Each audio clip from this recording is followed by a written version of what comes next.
Chapter 1840. 1%, 10%, 30%, 51%. The elemental share was the control of the entire water elemental world.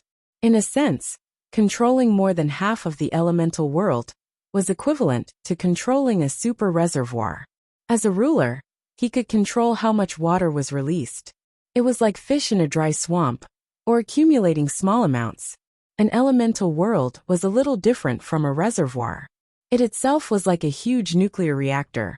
The difference was that it did not flow out nuclear energy or electricity, but would continuously produce elements. This was why the elemental world overflowed with elements towards Azeroth and other planes since ancient times. Feeling that his soul touch had spread to more than half of the elemental world, including the tidal throne, when Duque absorbed 51% of the elemental share, he stopped.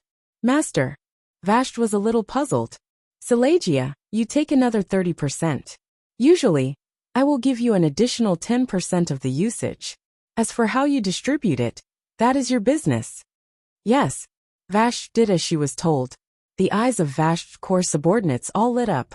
Unstable Hydas, Deepwater Lord Carathelis, Morogar Tidewalker Yesler. They had followed Vashj for the longest 10,000 years, and the shortest was at least a few hundred years. What were they after? Wasn't it just more power, more territory and more authority? Duque believed that Vashj could control this group of guys very well. Perhaps in time, there would be a few new water demigods born. Thanks to the fact that the ancient god Enzos did not directly intervene in the affairs of the water elemental world. The elemental share here could be said to be quite complete. When Vashj killed Urzamat, she found it very funny.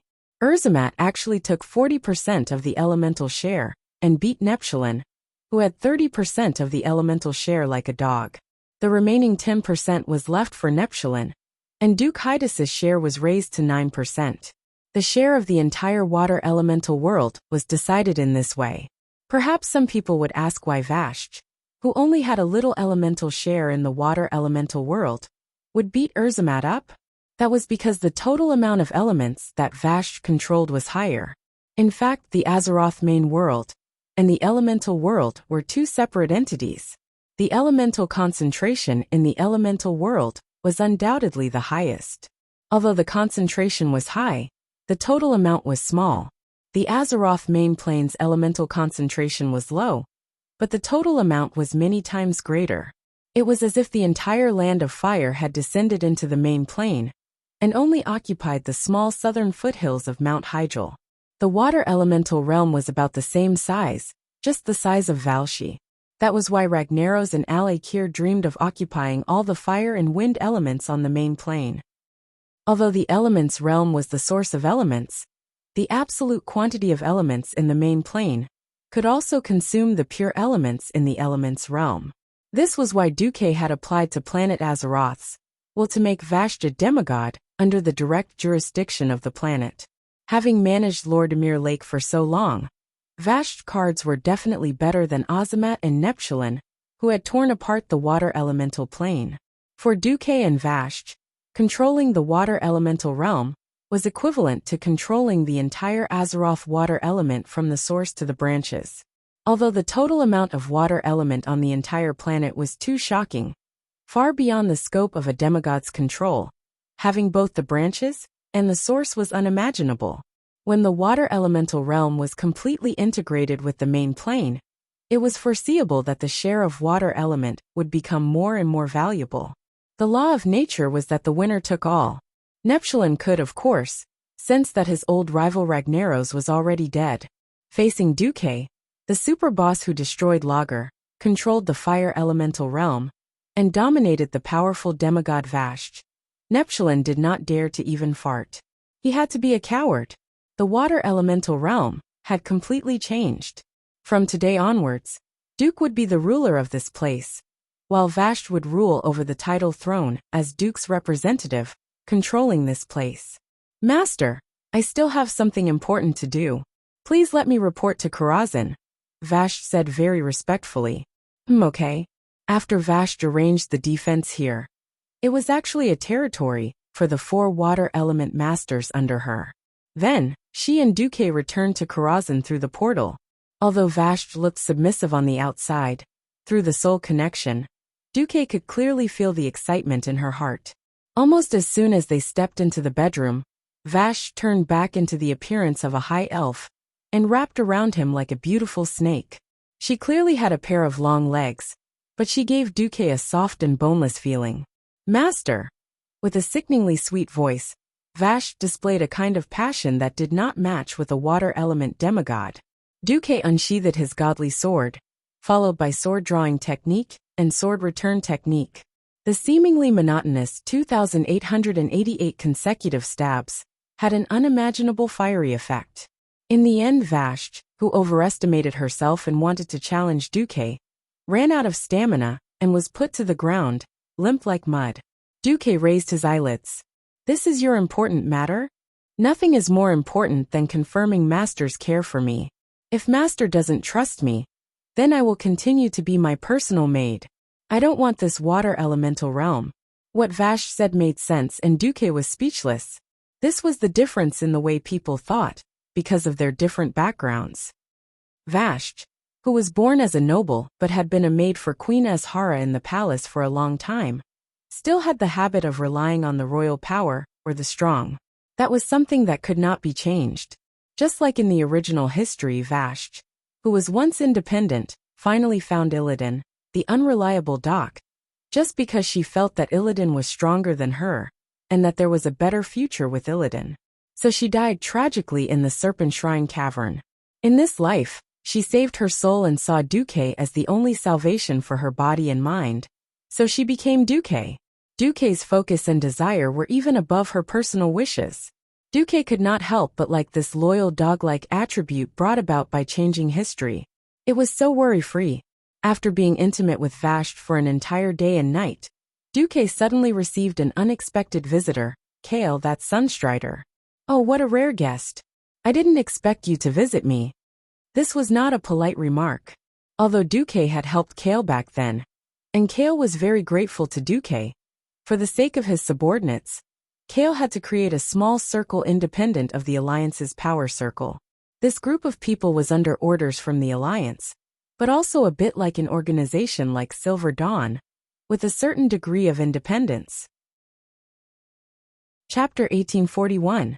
For the sake of that group of people, and not wanting to provoke the Windrunner family, which held the power of the Blood Elves, Kale, that's relationship with Duque was always a little ambiguous. Kaizi would accept any of Duque's arrangements or orders, but he rarely came to find Duque in private. Kale that's glanced at Vashj, who was standing beside Duque and dressed like a maid, with a dignified bearing and lustful eyes. He seemed to be a little concerned, but he also seemed to be used to it. His reaction was a little strange. What? I've already reported Vashj's attack on the water elemental realm at the throne meeting. Duque found it strange. Kaizi sighed. No, I'm just a little envious of the trust between you two, master and servant.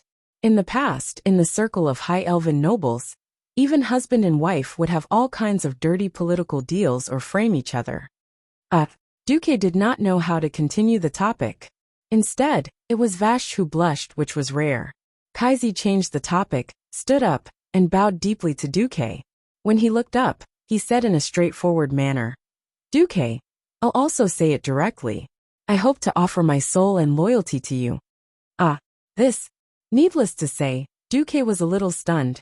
He wanted to say, you must be joking, right? But he immediately realized that Kaizi was unusually serious. What's wrong with Kaizi? Kale that's continued. I spent the first half of my life as a prince. I used to think that seeking happiness for my compatriots and people was the whole meaning of my life. I've always encouraged myself with this. Unfortunately, my father's matter completely turned my world upside down. Duque did not say anything, and let Kaizi continue. That was my father's sin, and also the sin of the Sunstrider surname. Since I'm a member of the Sunstrider, I don't regret it, nor do I blame my father. I calmly accepted this sin. I worked hard for a long time, hoping to still do something for my compatriots after removing the Sunstrider surname. Unfortunately, I discovered that Sylvanas Windrunner did a better job than I did. At this point, Kaizi sighed deeply. I'm at a loss. I'm at a loss for myself. I'm at a loss for those who believe in me and want to follow me to the death. We don't know where our future lies. Duque interrupted. You have already proved your determination and courage to fight against evil with your actions. Have you forgotten the cheers of the Blood Elves? Of course not. But we want to do more, not just for the Blood Elves, but also for this world that is constantly being invaded by evil. Because of this, my followers and I yearn for greater power. Duque frowned. You can't find your own path to power? Kale that's became agitated, and his voice became more sonorous. No, I found it. But this is the only path that suits me, and it requires your absolute trust. Duque realized what Kaizi was referring to. Vashti, who was beside Duque, also had a fierce look in her eyes. As long as Duque gave her a look, she would not hesitate to attack Kale that's. Duque sat comfortably on the sofa and lay back down. His voice was a little unfathomable. You want the share of the fire elemental world that I control. I know it's shameless of me to make such a request as an outsider, but I don't have a better way, and I believe that this can solve the problem of my followers having similar symptoms of magic addiction in the future. So in exchange, my followers and I are willing to offer you all our souls. At this point, Kale that's no longer bowed, but knelt down deeply to worship Duque. It had to be said that Kale that's was very accurate in this matter. Unlike in the fire elemental world, Duque did not have a capable assistant like Vashti in the fire elemental world. So Duque only symbolically gave Majordomo 5% and made him a manager. As for the other two guys, Sharnox, the fire demon hunter who had joined Duque in advance, gave him 3%. As for Maudron, who would have become the fire elemental lord because he had chosen the tall among the short in history, that was too bad. I'll give you 1%, take it or leave it. Duque monopolized 91% of the shares and was in an absolute position of dominance.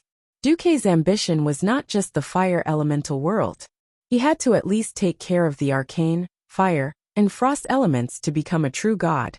He could not have so much energy to concentrate on managing the fire elemental world. It should be said that Majordomo was enough to manage it. The problem was that Majordomo was too weak.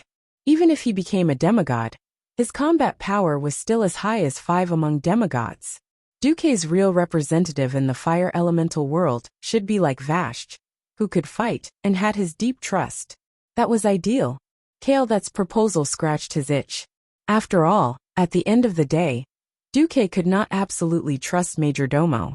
That guy was forced to surrender by Duque. Since he could surrender to Duque, there was no guarantee that he could surrender to other powerhouses in the future. In this life, Kaizi did not fall into a state of madness because of his clansmen. His pure heart was still worthy of praise. There was no need to say who the balance in his heart was leaning towards. Duque crossed his fingers and placed them on his knees. He pretended to think for a while before nodding in agreement. Okay, I agree. There are many people who are willing to offer their souls to me in exchange for power. But not many of them have character and will that I recognize. You happen to be one of the few, so I agree. Kale that's kowtowed heavily and said loudly, Thank you, Master. I'll go and call my followers over to pay their respects to the Master. A few minutes later, Kaizi brought a group of subordinates and filled Duque's reception room. Greetings, Master. Dozens of elves said in unison. Duque had to admit that Kale that's was quite popular. In addition, the nobles of the mages were quite unhappy with the power of the once lowly ranger faction. Not every mage who had lived for thousands of years and was used to being a big shot could condescend to be ordered around by the ranger faction. Therefore, a large number of mages joined Kale that's. With the help of the weave, just Kaizi's subordinates alone could form a new Silvermoon Council. From now on, Master will only have the great weave demigod Duke Marcus. I, Kale that's Sunstrider, am just one of Master's servants. Everyone, please recognize your new identities. Kaizi instructed. Yes. Dozens of people answered in unison. Kaizi turned to Duque. Master, you can choose any one of them to be your guard or maid. Back then, Kaizi had given Duque an astromancer Solarian. It was unknown if he was addicted to giving them away, or if the high elves had the habit of giving girls away. In any case, Duque was still a little uncomfortable. Chapter 1842. It felt like a dynasty before the Celestial Empire, where it was normal for rich families to give their concubines away.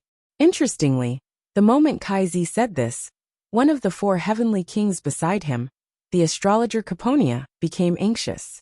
She stared at Kaizi anxiously, and then felt that it was inappropriate, so she secretly tugged on Kaizi's sleeve.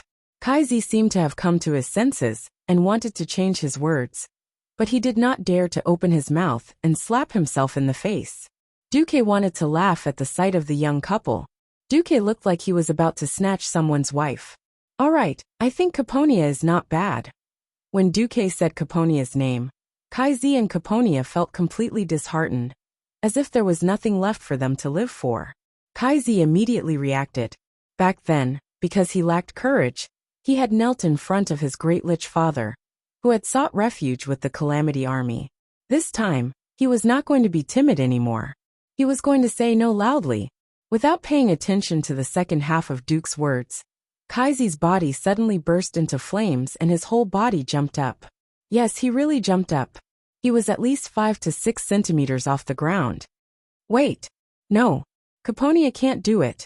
When Kaizi roared out loud, he felt as if a great river had burst its banks, and he could finally vent all the depression in his heart. Boo-hoo! I did it. Caponia, I did it. Although I might not be able to step into the demigod realm for the rest of my life, at least I'm safe. Something's wrong. Kaizi was already prepared to face Duque's thunderous rage. After all, he was the one who went back on his word. But why was Duque smiling evilly, his blood elf followers shocked, and Caponia a little angry? Kale, that was dumbfounded. Duque leaned against the back of the sofa in satisfaction. He waved his hand, and Vashj came over to massage his back. Dumuk repeated his words with a poisonous tongue that was bubbling up. Hey Kale, that's... What do you mean by that? Just now, I said I think Caponia is not bad. Why don't I bestow her as your wife? Then you actually said wait. No, not Caponia. Are you saying that you don't like Caponia, and want to offer her to me as a maid to warm my bed? No, of course not. Actually, I like Caponia. Kai finally admitted shamefully. Duque's explanation of the cause and effect was so infuriating that several guys, including the 4 heavenly kings, were already snickering. At this time, how could Kaizi not know that he was played by Duque?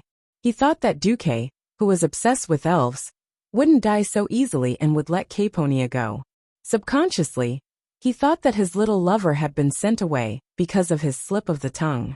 In the end, he was the one who fell into Duque's trap. Kaizi's face immediately turned red, and he scratched his head in distress, not knowing what to say. But now that he had said it, Kyle felt a sense of relief. Okay, tell me, how did you get together with her? Since his master had given the order, even if it was a little embarrassing, Kaizi could only confess. Kaizi and Caponia's relationship seemed to be a natural one. Ever since Kaizi became a great traitor to the elves, his 4 advisors had never abandoned him. He didn't have many capable female mages around him. Originally, there was the great astrologer Solarian. In order to help Kaizi out, Solarian had volunteered to serve Duque. In a sense, this was also an opportunity. Duque had more or less put in more effort to help Kaizi wash away the stigma of being a traitor. But this way, Kaizi would only be left with Caponia. It was easy to feel lonely away from home. In the long night, if he wasn't looking for someone to talk to, he would sink into loneliness. Back then, the 4 advisors were naturally the ones that Kaizi talked to the most. Was it easier to talk to a few men, or was it easier to talk to a girl who was kind and understanding? As time went by, Caponia succeeded in getting the position. To be honest, if Duke was given a choice, when he first arrived in Azeroth, he would probably choose the elves. Even Caponia might not be the best choice. Since he already had the famous 3 Windrunner sisters, why would he need other high elves? Just having the 3 Windrunner sisters was equivalent to having all the girls in the high elves. Not to mention Caponia. Even Duque hadn't touched Solarian, who was a maid. Dumok wasn't a stud. So why would he lower himself to F***ck a girl who was a level lower? So, Not only did Duque bless Kaizi and Caponia, he also gave Kaizi a 10% share of the land of fire elements. Here's your AO. I think the surrounding environment will be very suitable for you and your phoenix. Duque opened the 3D map of the land of fire and seemed to have given Kaizi a piece of land. Kaizi didn't see it at first, but when he saw it clearly, he immediately thanked him profusely. How could that place not be suitable? It turned out that it was the territory of Elisarazer, who had betrayed the alliance and turned from a green dragon to a fire hawk. As a place to cultivate a pure-blooded fire hawk, it was also quite suitable to cultivate a phoenix. It could be foreseen that as long as Kaizi displayed his talent and completely combined his power with his phoenixes, he would soon become a demigod of fire. After sending Kaizi and the others away, Duque returned to the study and began to think while enjoying vast verbal service. He thought that he should have accumulated enough capital to embark on the path of a true mage god, after obtaining the control of all the elements in the water and fire elemental realms. The reason why Duque gave out his share so generously was that Duque had determined through the system elf that even if he took out 100% of the elements, including all the ice and fire elements in the elemental realm and the entire Azeroth, it still wouldn't be enough. To be specific, it wasn't a problem of quantity, but a serious lack of quality. What was annoying was that this was like a puzzle. If one piece was missing, he could still find out which piece was missing. But now it felt like at least half of it was missing. The rest that could be judged was like broken glass, all in strange shapes that people couldn't make heads or tails of. Sigh. At this time, a comfortable feeling came. After a while, Vashti raised her head. Master, what are you thinking about? Nothing. I'm just thinking about how I can become a true god. Everyone has improved, but I've been stuck at demigod for so long. Vashti laughed. How could it be so easy? Before the ancient war, the white deer god Malorn had been stuck at the demigod realm for tens of thousands of years, but he still couldn't ascend. Let nature take its course. Duque was stunned. He thought about it and agreed. This kind of thing couldn't be rushed or forced. Then let nature take its course. Chapter 1843. Duque looked into the distance. With the help of the magician's eyes, he could see the situation near Oldham thousands of miles away. Servanas was a very proud man deep down in his bones. Without Duque, perhaps she would still be an arrogant elf in this life, even if she did not become the undead queen. It was because she was venting her dissatisfaction at Duque, while blowing Duque's pillow talk, that Duque could not do anything to her. When you peek at my battle, it makes me feel that you don't trust me. If you stay in the shadow behind me every time, ready to support me at any time, it will make me feel very useless. Before leaving to fight against AO Trash, Queen Sylvanas said this to Duque in a half-complaining tone. Duque really could not do anything to Queen Sylvanas. Some women were willing to give up everything without reservation. Some women always wanted to keep their own territory, so that they could have a breathing space. Queen Sylvanas' independence, and the pride that appeared from time to time was more like her trademark, even to the extent that it was already a part of her soul. Sometimes she would bring trouble to Duque, and sometimes she would surprise Duque. This always made Duque love and hate. Duque did not dare to directly look into the wind god's throne.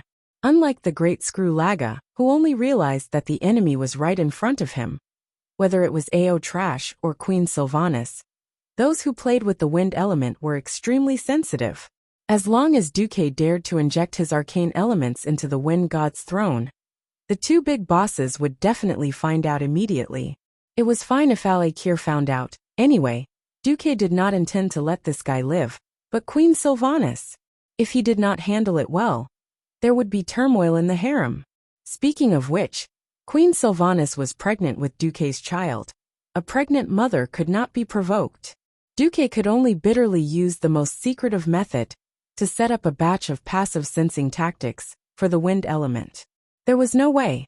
Duque did no magic of the 6 major elements, but among the 3 elements of nature, holy and shadow, Duque was the weakest in nature. Not to mention that the nature element included wind, thunder, and other branches. In front of the real demigod of wind, he was just an amateur. Fortunately, Duque also had his own unique skills.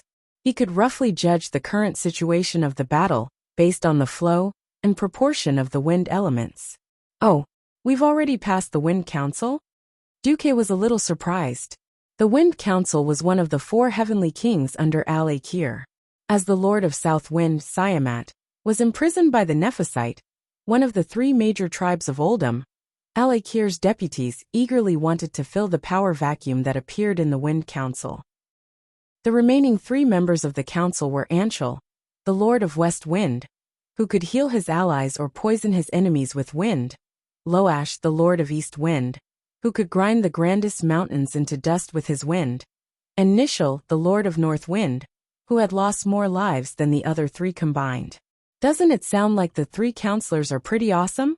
In reality, that was all there was to it. After all, the equipment dropped by the Wind Council was not that great.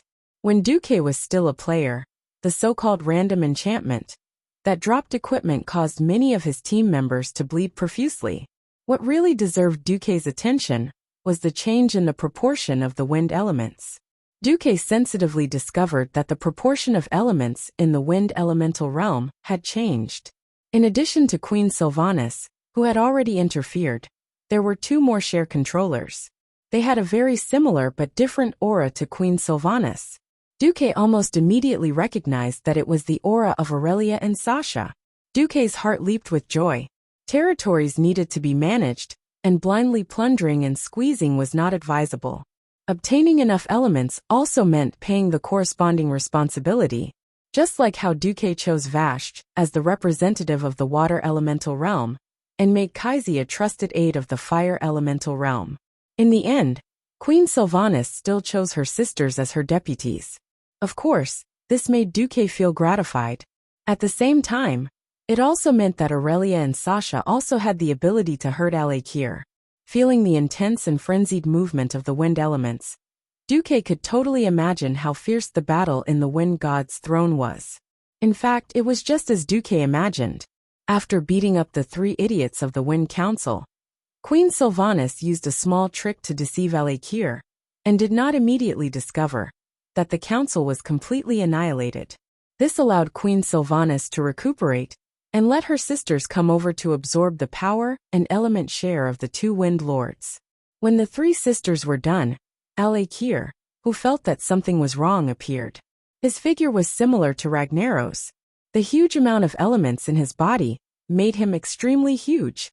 His height alone was more than 10 stories high. The length and volume of his lower body were immeasurable, because his lower body was a few layers of tornadoes that rotated clockwise or counterclockwise. The decoration on his upper body was a little ridiculous. Al-Akir had a purple bun that looked like a Hindustani. The purple bandage-like band covered almost his entire face. Only 2 flashing purple lights could be seen, which could be considered his eyes. The main parts of his body were covered with thick platinum armor. On the left and right shoulder plates, there were 2 flashing electric balls that emitted the power of violent thunder suspended in the air. Wrapped in purple silk ribbons with gold edges was a pair of pure wind elemental arms. Seeing Queen Sylvanas and her sisters, Al-Akir raised his arms angrily. Greedy and shameless mortals, not only do you want to step into the divine realm, but you also covet my throne and my power? Queen Sylvanas responded with contempt. Haha, you dare to collude with En-Zoth in order to obtain the rule of the entire Azeroth. Have you never thought that there would be a day when you would be counterattacked? I really admire your naivety. If the word naivety was used to describe a little girl, it would be a compliment. To describe a lord of elements who had lived for tens of thousands of years, it would be utter contempt. Queen Sylvanas easily provoked Al-Akir's anger. The wind element was not a good-tempered fellow. Al-Akir was not as irascible as Lager, but he was not far behind. Al-Akir would not be nice to a thief like Queen Sylvanas who wanted to seize the throne. Queen, let me help you. Gavinrad waved his wind sword and slashed at Al-Akir. Al-Akir suddenly flew into a rage. Son? Bastard human. Shameless human. How dare you use my son's power to attack me? Gust of wind.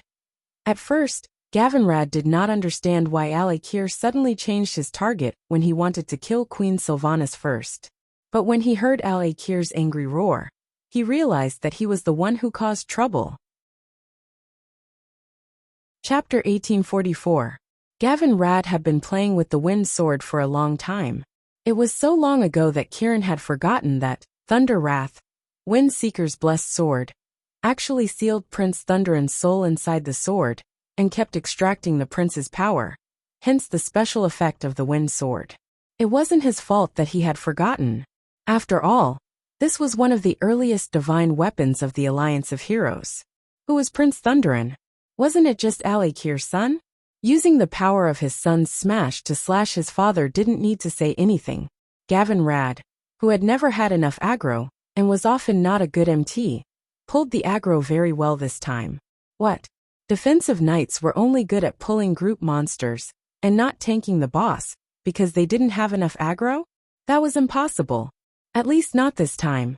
At this moment, whether it was the bitter comrade Gavin Rad or Sylvanas, they both understood Dumuk's sinister intentions. Duque had promised not to interfere with Queen Sylvanas' threats and promises. Now it seemed that he wasn't just interfering, he was practically sticking his hands and feet into it. As a demigod of wind, Queen Sylvanas' physical attributes weren't greatly enhanced, at least in terms of vitality. Compared to her speed, magic and attack power, her vitality wasn't even worth mentioning. It could be said that if Queen Sylvanas was hit hard by Al-Akir, she might not die, but Duque's unborn child might be finished. In a life-and-death battle of this level, how could Queen Sylvanas reduce her chances of getting hurt to zero? This wasn't a game where there was a main tank and defensive warrior to take most of the damage from the boss. In reality, bosses weren't stupid. They all had brains and wouldn't be affected by aggro pulling skills like taunt or armor break. The boss would attack someone purely because they were a greater threat to him. Of course, there was one exception, and that was the true meaning of ridicule. Queen Sylvanas was here to seize power, so she would at most be considered an attempted crime. What about Gavin Rad? He had witnesses and material evidence, and could be directly convicted. Every bit of power in the wind sword in his hand came from the soul of Prince Thunderan, who was sealed in the sword. The prince's soul led the gathering of wind elements, which resulted in the wind sword's special effect.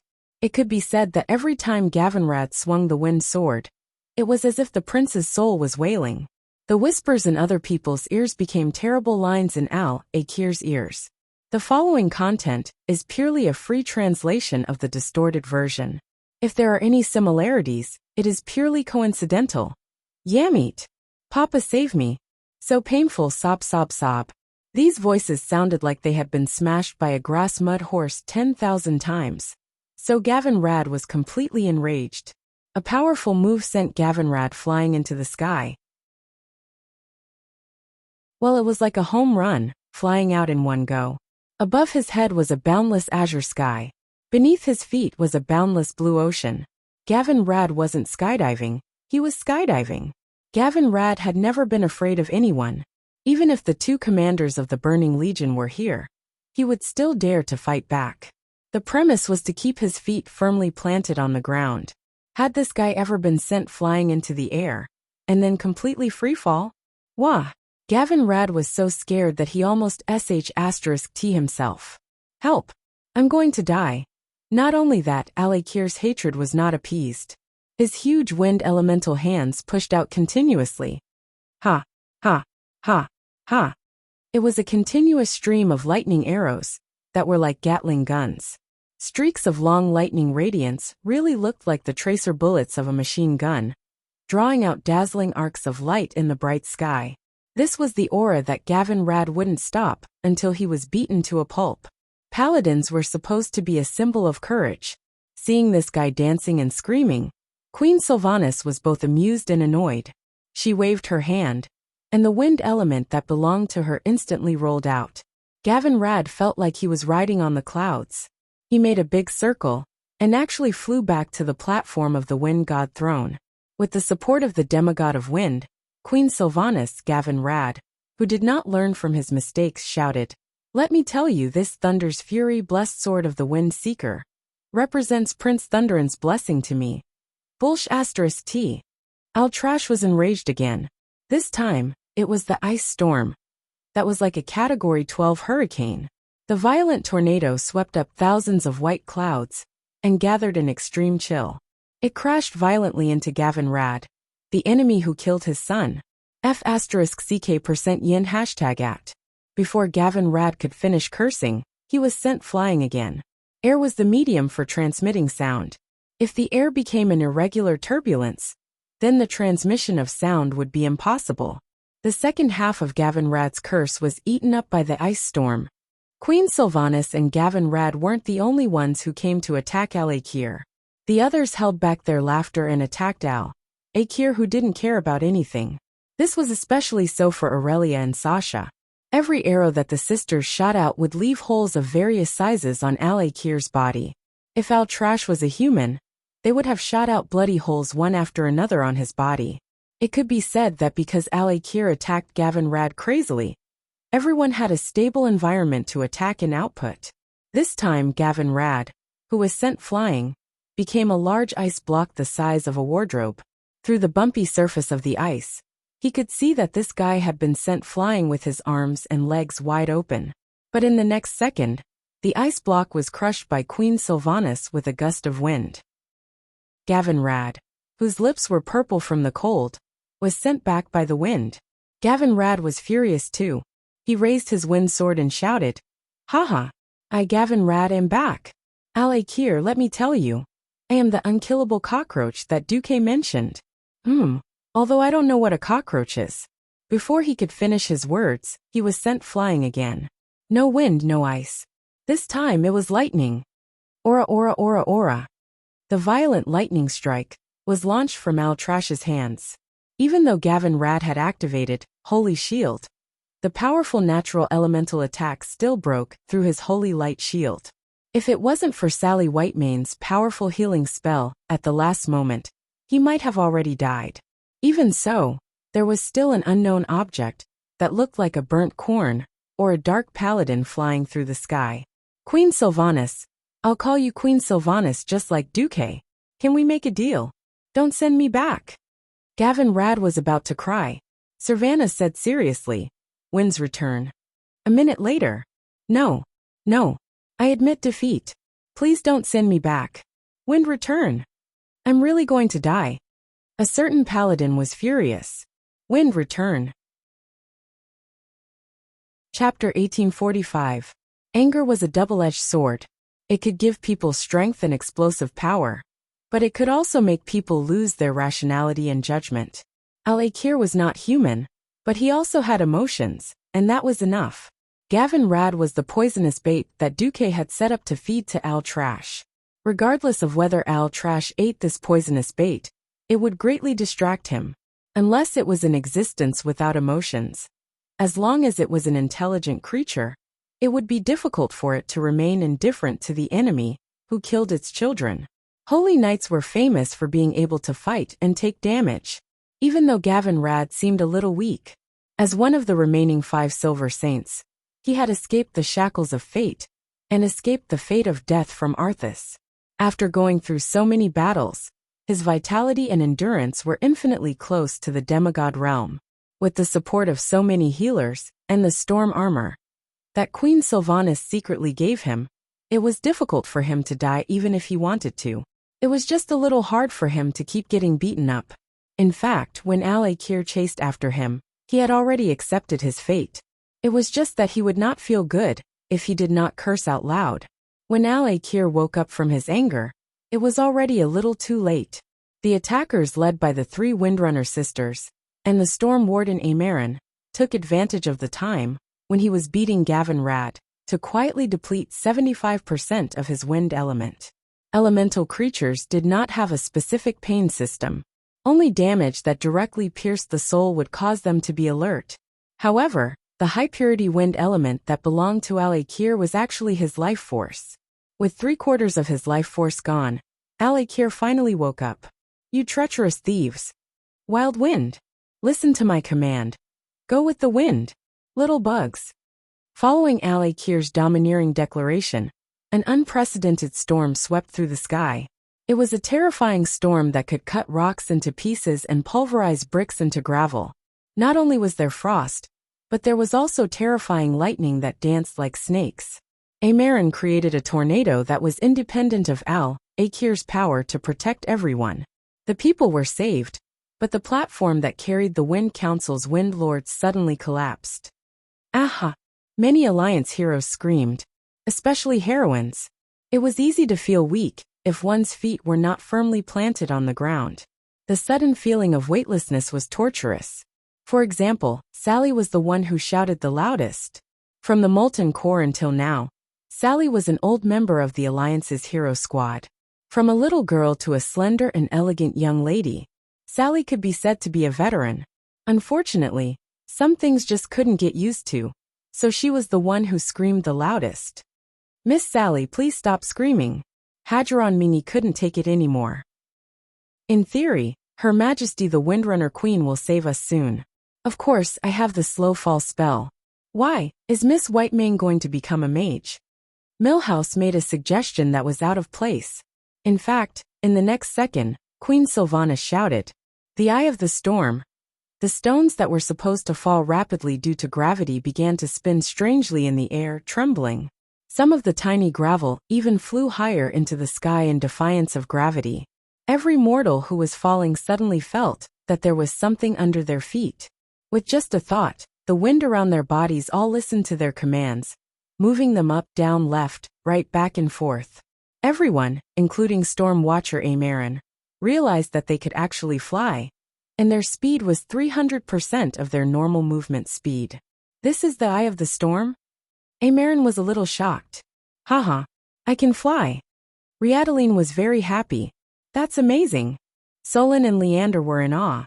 If not for the fact that they were facing a strong enemy, everyone would definitely enjoy the feeling of flying freely. "Gavinrad, where are you going?" "I suddenly remembered that I have something urgent to do," a certain paladin said with a sobbing voice. Queen Sylvanas smirked, and with a wave of her hand, she grabbed Mr. Gavinrad, who was trying to slip away and fly as far as he could. In fact, Queen Sylvanas' actions were a little redundant. Aulakar, who had woken up, was already suppressing his own unhappiness. He ignored the little bug Gavinrad and focused on dealing with her. Only Queen Sylvanas could shake the source of his power. Lightning, lightning wand, lightning cloud, static shock. Aulakar used a series of lightning attacks from the wind elemental branch to beat the hero team into a sorry state.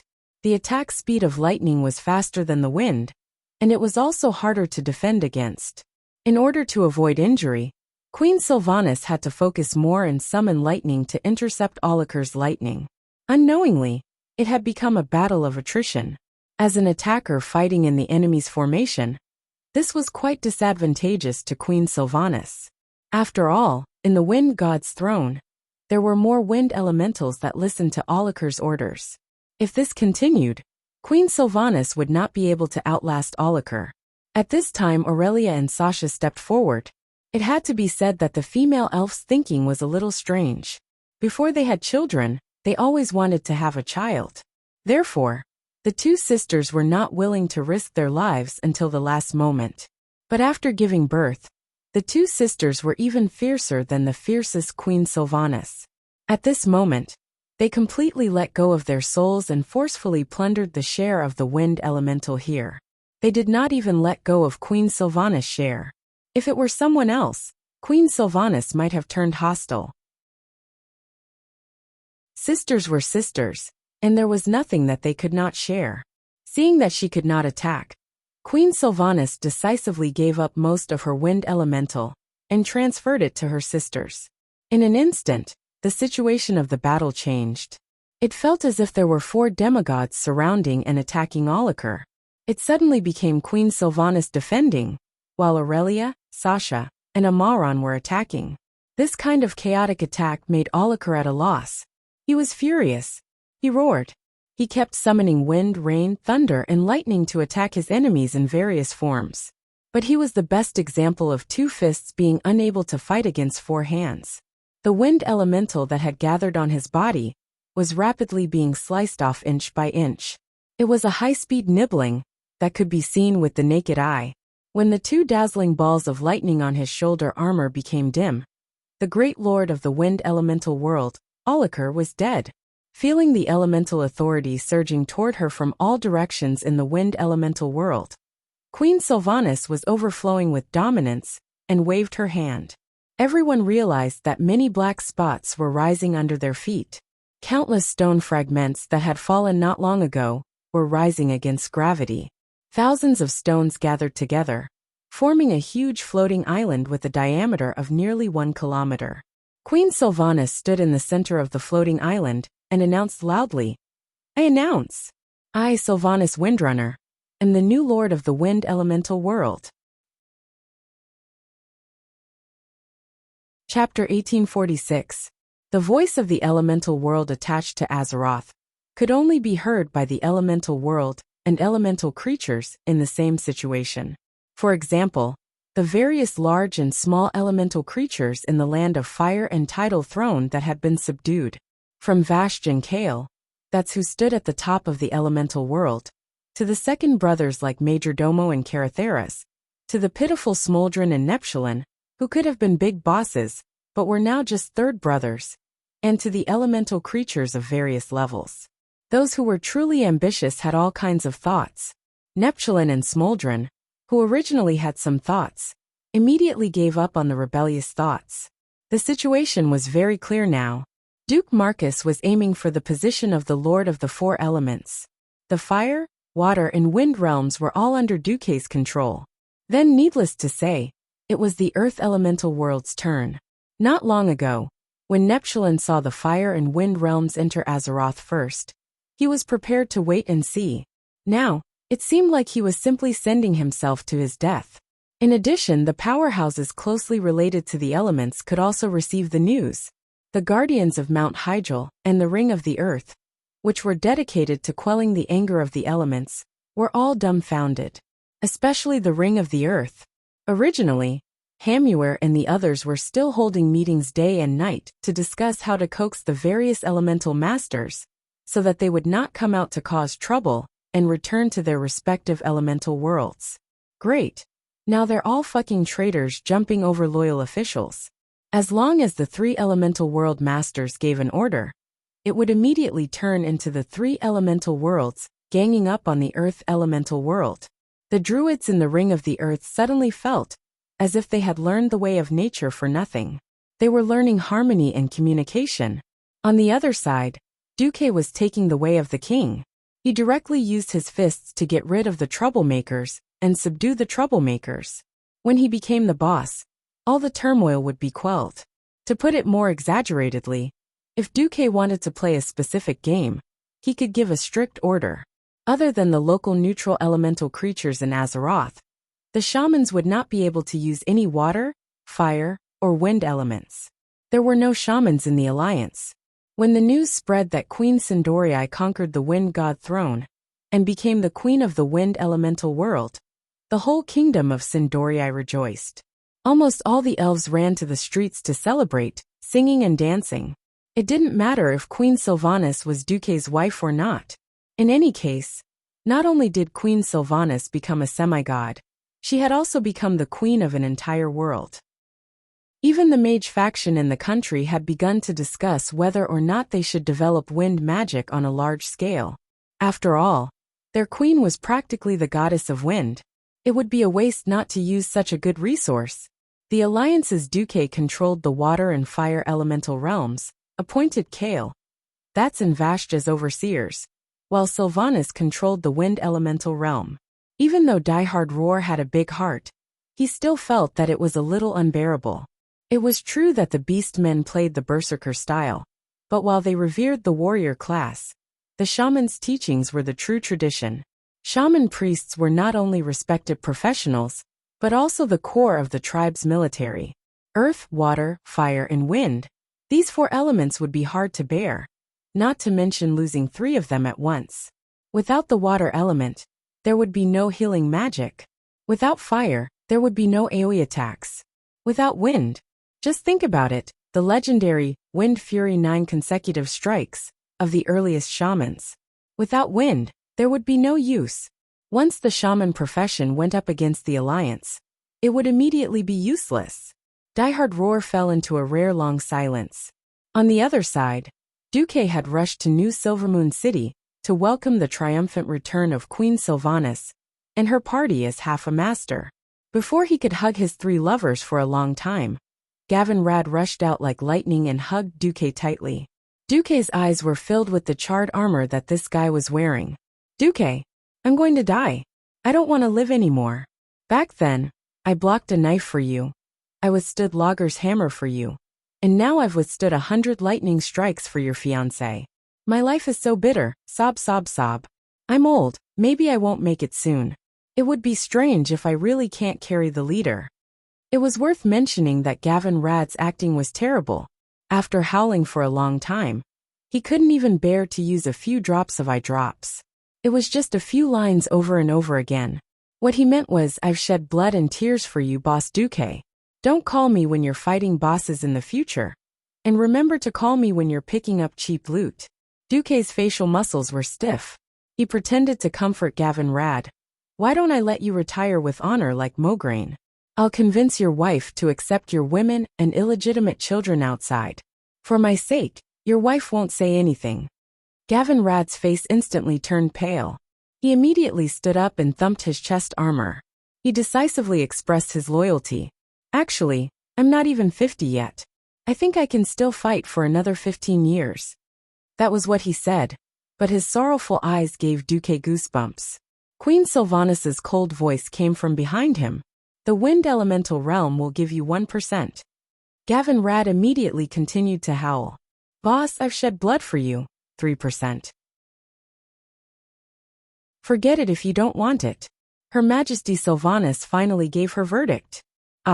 I suddenly remembered that I have other important things to do. I won't stand in the way of your reunion, boss. Gavin Rad, who had gotten the benefits, left immediately. Queen Sylvanas was indifferent, but she actually uttered a classic line. Ha! Men! She flicked her long blonde hair gently. That disdainful look, that aura with its own background music, that arrogant demeanor, she was simply invincible. Did she become arrogant after taking control of the wind elemental realm? Duque bared his teeth, a little depressed. He had suppressed Queen Sylvanas a while ago. Why did she seem to be gaining momentum recently? In any case, he was the father of the child in her belly, and he was her public fiancé. It wasn't too much to give her a public hug, right? Faced with Duque, who opened his arms, Queen Sylvanas still hugged him. It was a warm hug as usual, but she whispered in Duque's ear. I'm angry. You put Gavin Rad in my team because you don't believe in my ability. Well, I really, humph. Forget it. Since you're going to be a father, you're so worried about us. I'll let you pass this time. After that, Queen Sylvanas secretly breathed in Duque's ear. Tonight from behind. Wow, that's a lot of information. You already know it's a daughter? Why is it a daughter again? By the way, are all demigods so awesome? You already know now. And from behind. Duque snickered. Chapter 1847. As the saying goes, a daughter is a father's lover in his previous life. A good daughter is very considerate. She might even say, I don't want to get married. I want to stay with my father forever. It's sweet to think about it. Son. Damn you. You'll know what differential treatment is when you have a son. If you accidentally press on a woman's hair, she'll yell at you. When that fat boy is born, he'll snatch away your special dumpling. His mother won't say anything even if he pulls and bites you. If you talk louder and disturb the son, you'll be sentenced to death. No matter how much trouble the son makes, he'll be acquitted. He'll say, if you run away, there'll be a man in the future. According to Queen Sylvanas's character, she'll cut you with a knife the next moment. It's definitely a good thing that she's pregnant. In the future, she'll inherit her mother's beauty, just like Aurelia and Sasha's daughter. Just like Annihilus and Atlanta. They'll definitely be as beautiful as their mother when they grow up. In theory, they have different surnames. But are they the new Windrunner sisters? That night, Duque was a little annoyed. In the past, when he caught Queen Sylvanas, he'd occasionally say, if you're so awesome, why don't you go to heaven? Well, this time, Queen Sylvanas was ready. She even had an oars pose. Just as Duque was about to swing his sword and mount her, she really flew. She stuck to the ceiling of the bedroom and refused to come down. What do you mean by flying above my head? Duque was angry. I'm scared. The fearless Queen Sylvanas actually had this kind of moment. This time, it was Duque's turn to be annoyed. If Aurelia and Sasha hadn't become traitors and flown up to the bedroom to catch Queen Sylvanas, he didn't know what would have happened. After half a night, the three Windrunner sisters were finally dealt with. Facing Queen Sylvanas, who was pretending to be a corpse, Duque punched her but hard. I shouldn't have spoiled you so much and let you be the demigod of wind. Now you're making trouble for me. Queen Sylvanas couldn't keep up the act and turned around. Then what do you want? Take back my demigod status? No, I'm just asking. When will your pursuit of power end? Duque's question made Sylvanas stare blankly for a moment, and then a little discouraged. I actually didn't think about it. Alright, I admit that I'm just unsatisfied. I can do whatever you think you can do.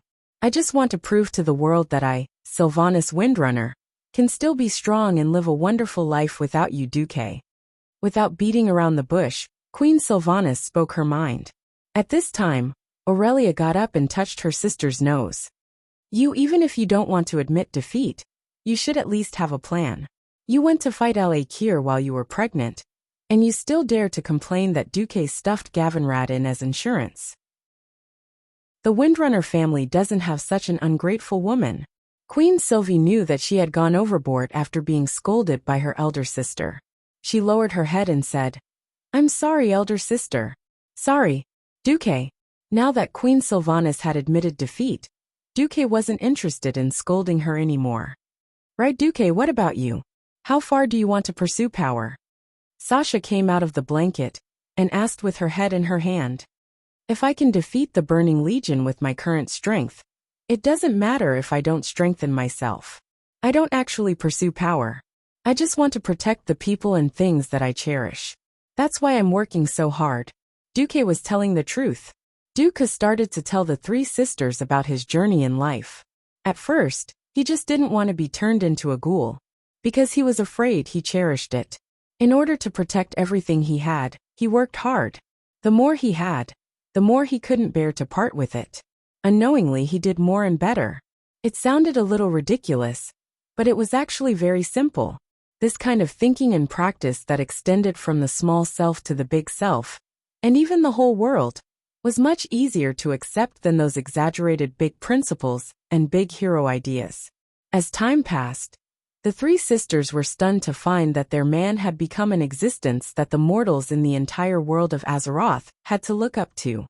Alright, I promise you, Duque, and I promise elder sister and third sister.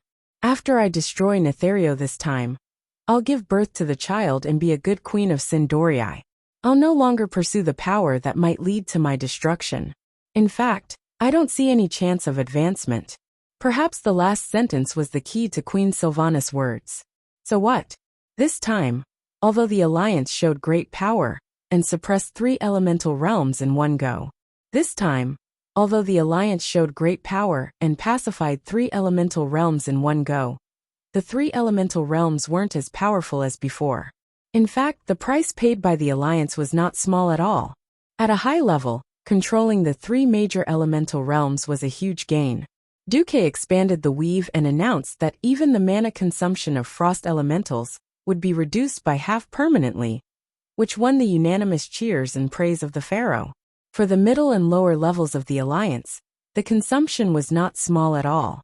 The aftermath of the cataclysm had not subsided at all. That's right. The withdrawal of the rioting water, fire, and wind elemental creatures only prevented the disaster from further expanding. However, the damage caused by the previous earthquake had not been pacified. For example, the large-scale flood in the wetlands, the handling of the fissures in the Elven Forest, the Western Wilderness, Stranglethorn Vale, and other places. The expansion of the disaster had to be controlled first, then disaster relief, and then resumption of production and construction. Only when a new batch of food and products was produced could society be considered to be on the right track. Before that, to put it bluntly, they could only rely on the existing resources to survive. Under normal circumstances, It would take at least 3 to 5 years to restore the productivity before the cataclysm. This was especially true for food. No matter how much food was stored before, without new rice and wheat harvests, the people would still be muttering in their hearts. However, no one could compare to Duque, who had a wild imagination. There were now many new members in the factory of Ironstove Castle. A dwarven blacksmith said in the common language, "We need to quench this thing. We need to maintain that temperature for about 5 minutes. Before this piece of steel deforms and cracks, we need to cool it quickly in water, which is water quenching. Do you understand what I mean?" A fire demon next to him understood, and turned to a fire elemental, with an inverted triangular body behind him. Then the fire elemental got to work. When the steel was heated and kept warm for a time, Naga, who was standing next to him, waved her hand. A water elemental came over, and directly wrapped the piece of steel with its body. *Z. Cooldown complete.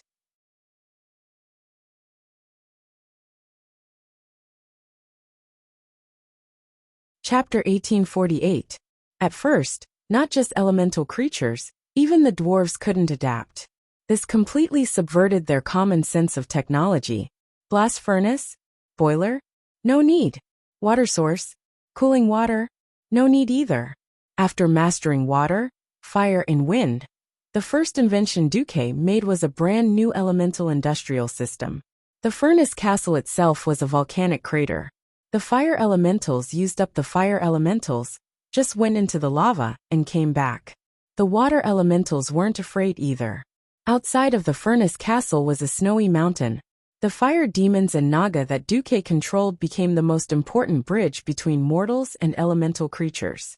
Wind elementals, also known as air elementals, also played an important role in the Alliance's industrial system. In the largest wind tunnel laboratory in the furnace castle, in the past, they relied on diesel engines to pull the propellers to provide the wind needed for experiments. Now it was the air elementals that blew the wind.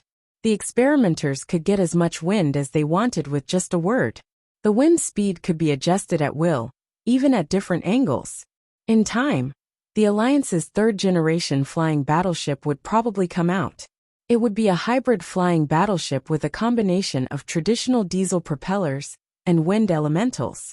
Not only did it ensure safety, but it also took into account the new technology.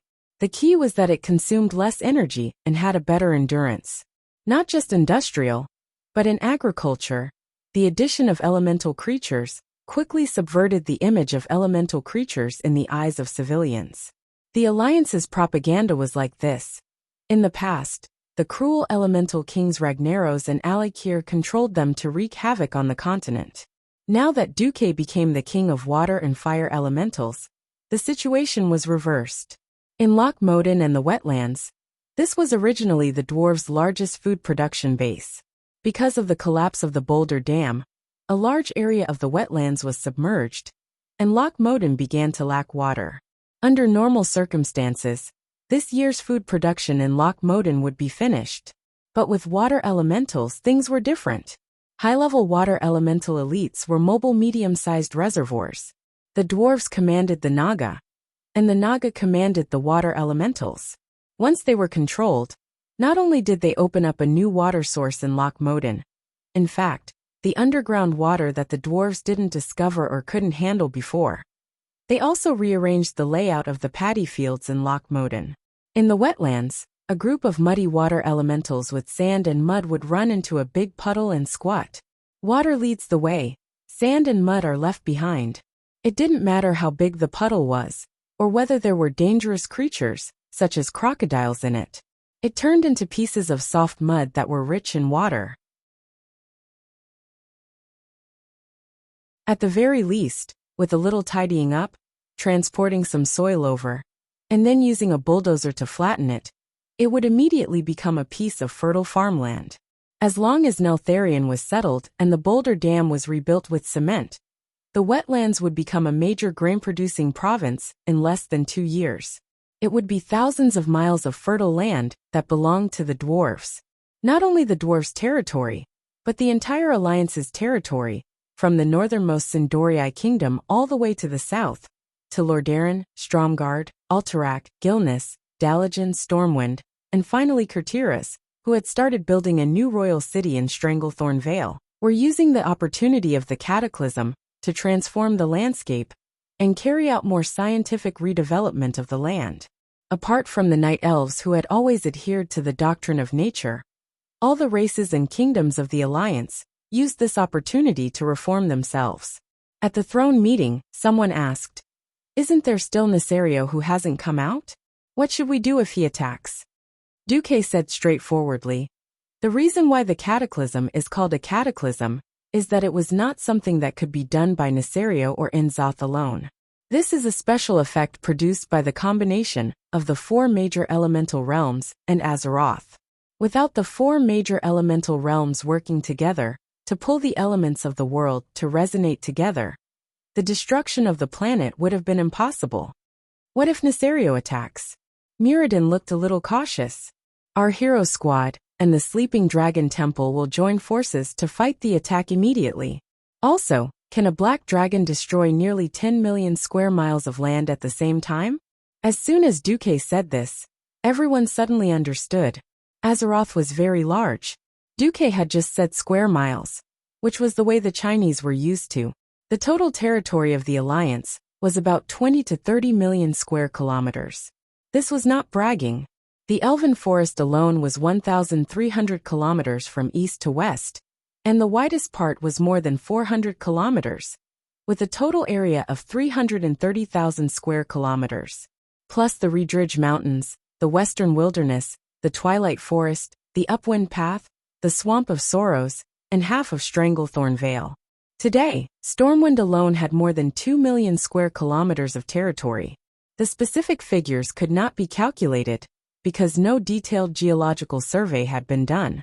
The 7 human kingdoms, the territory of the 3 hammer dwarves Nomorigan, the Night Elves Danasuska and a small half of Kalimdor, the Blood Elves Sindorii, the Dreniai's Blue Mystic Island, and the enclaves of Northrend. One had to know that apart from the Dragonbone Waste and the Northwind Taiga, Northrend was basically the territory of the Alliance. The ratio of square miles to square kilometers was 1:58. 20 million square kilometers might be considered small. It was a pity that the Alliance now only had a population of more than 10 million. Even if the ice fields, mountains, and wastelands were excluded, it was still a typical case of vast land but sparsely populated. The leaders of the Throne Conference could see that Duque was now a classic case of grasping the big and letting go of the small. As long as the overall situation was one, the losses of small places did not affect the overall situation.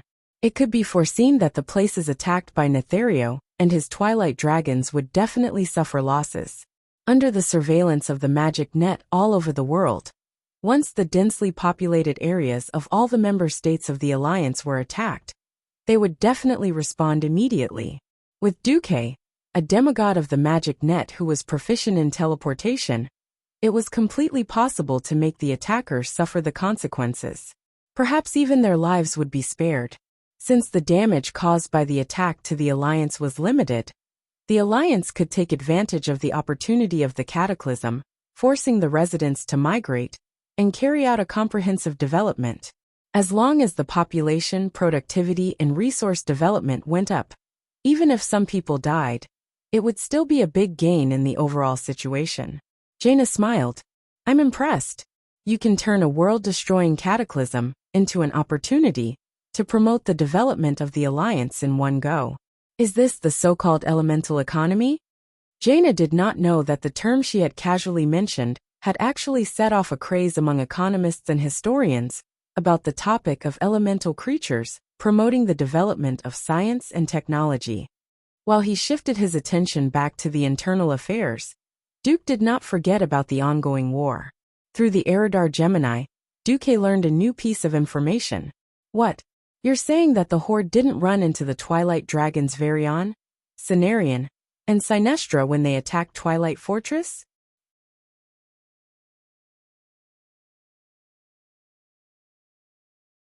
Chapter 1849. Recently, Gemini had been sent to the Horde by Duque. Duque subconsciously believed that the rest of the Twilight Hammer was already in Zotha's territory. If they were to enter a real cult with an evil god as a backdrop, Gemini would be defeated in no time. Duke didn't want Gemini to be secretly brainwashed or implanted with something unclean in her mind, only to end up harming himself. Therefore, Duque believed that this wasn't something Gemini should be involved in. Instead, the Horde was more suitable for Gemini. Gemini was indeed very successful. However, Brainless Roar didn't kill Variana, Serenaron, or Sinestra before taking over the Twilight Fortress. This news made Duque feel as disgusted as swallowing a fly. If Sinestra was there, even if the Horde could take over the Twilight Fortress, they would have to bleed to the last drop and use up all their strength. Unfortunately, Oni's mother wasn't there, which made Brainless Roar famous. That's right, Brainless Roar killed hundreds of thousands of Horde people and forced the other 4 races to leave. However, because he took over the Twilight Fortress and cut off the 2 heads of the traitor Gujar, he was still a great hero among the young orcs. So it's not time yet. Although Duque had messed with the goddess of fate countless times and was about to complete the great achievement of taming fate, fate would occasionally throw a tantrum at Duque, which made Duque feel like he couldn't completely understand it. Duque kept causing trouble, and fate's hand kept trying to fix the flow of fate. It felt like if he didn't intervene when the other party was about to die, or when there was a big change in fate, it would be difficult to ruin the path of fate. Just like how Duque tried to kill Thrall when he was still a baby, but he didn't succeed. Master, do you want us to take advantage of the chaos in the Horde to control that grim totem and have her assassinate Thrall? Queen Sailoras suggested with a charming smile. The air suddenly froze. A terrifying pressure, as if the entire world was pressing down on them, instantly froze Gemini's body. This wasn't a simple soul suppression, nor was it the purest double purgatory of ice and fire elements. Instead, it was the feeling that every magic circuit in his body was completely controlled by Duque, and every organ in his body was under his control. Sololas found that there was a strange change in her vision. The vision of her left and right eyes was not connected. She immediately understood that her eyeballs were being forced to look with her left eye, and to look with her right eye. She noticed that her sister, Auras, was also in the same state. Duque was using such a terrifying and strange method to tell her that the Gemini twins were only his slaves. My puppet, do whatever I tell you to do, but don't touch anything that you shouldn't do. We were wrong. Master, please spare my life.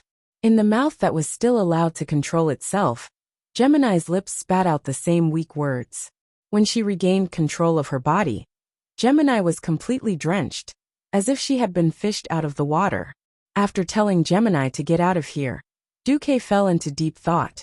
At this time, Duque received a soul message from his mount. Duque sent a telepathic message over. Onyxia, I have something for you to do. At this time, Alexstrasza was preparing to hold a dragon meeting in the Wormrest Temple. Although Duque, the mortals, and the guardian Hygel formed by the god of the wilderness had joined forces to thwart the conspiracy of Lager and Alakir, the threat of the Twilight Hammer was still not eliminated. Therefore, the Red Dragon Queen Alexstrasza decided to convene the Dragon Kings and the Backbone to hold a meeting to deal with the Twilight Hammer. Before the meeting, Alexstrasza and Krasis communicated in the Ruby Temple at the bottom of the Wormrest Temple, but the meeting ended on bad terms. The Queen said, "The mortals have done too much to protect this world.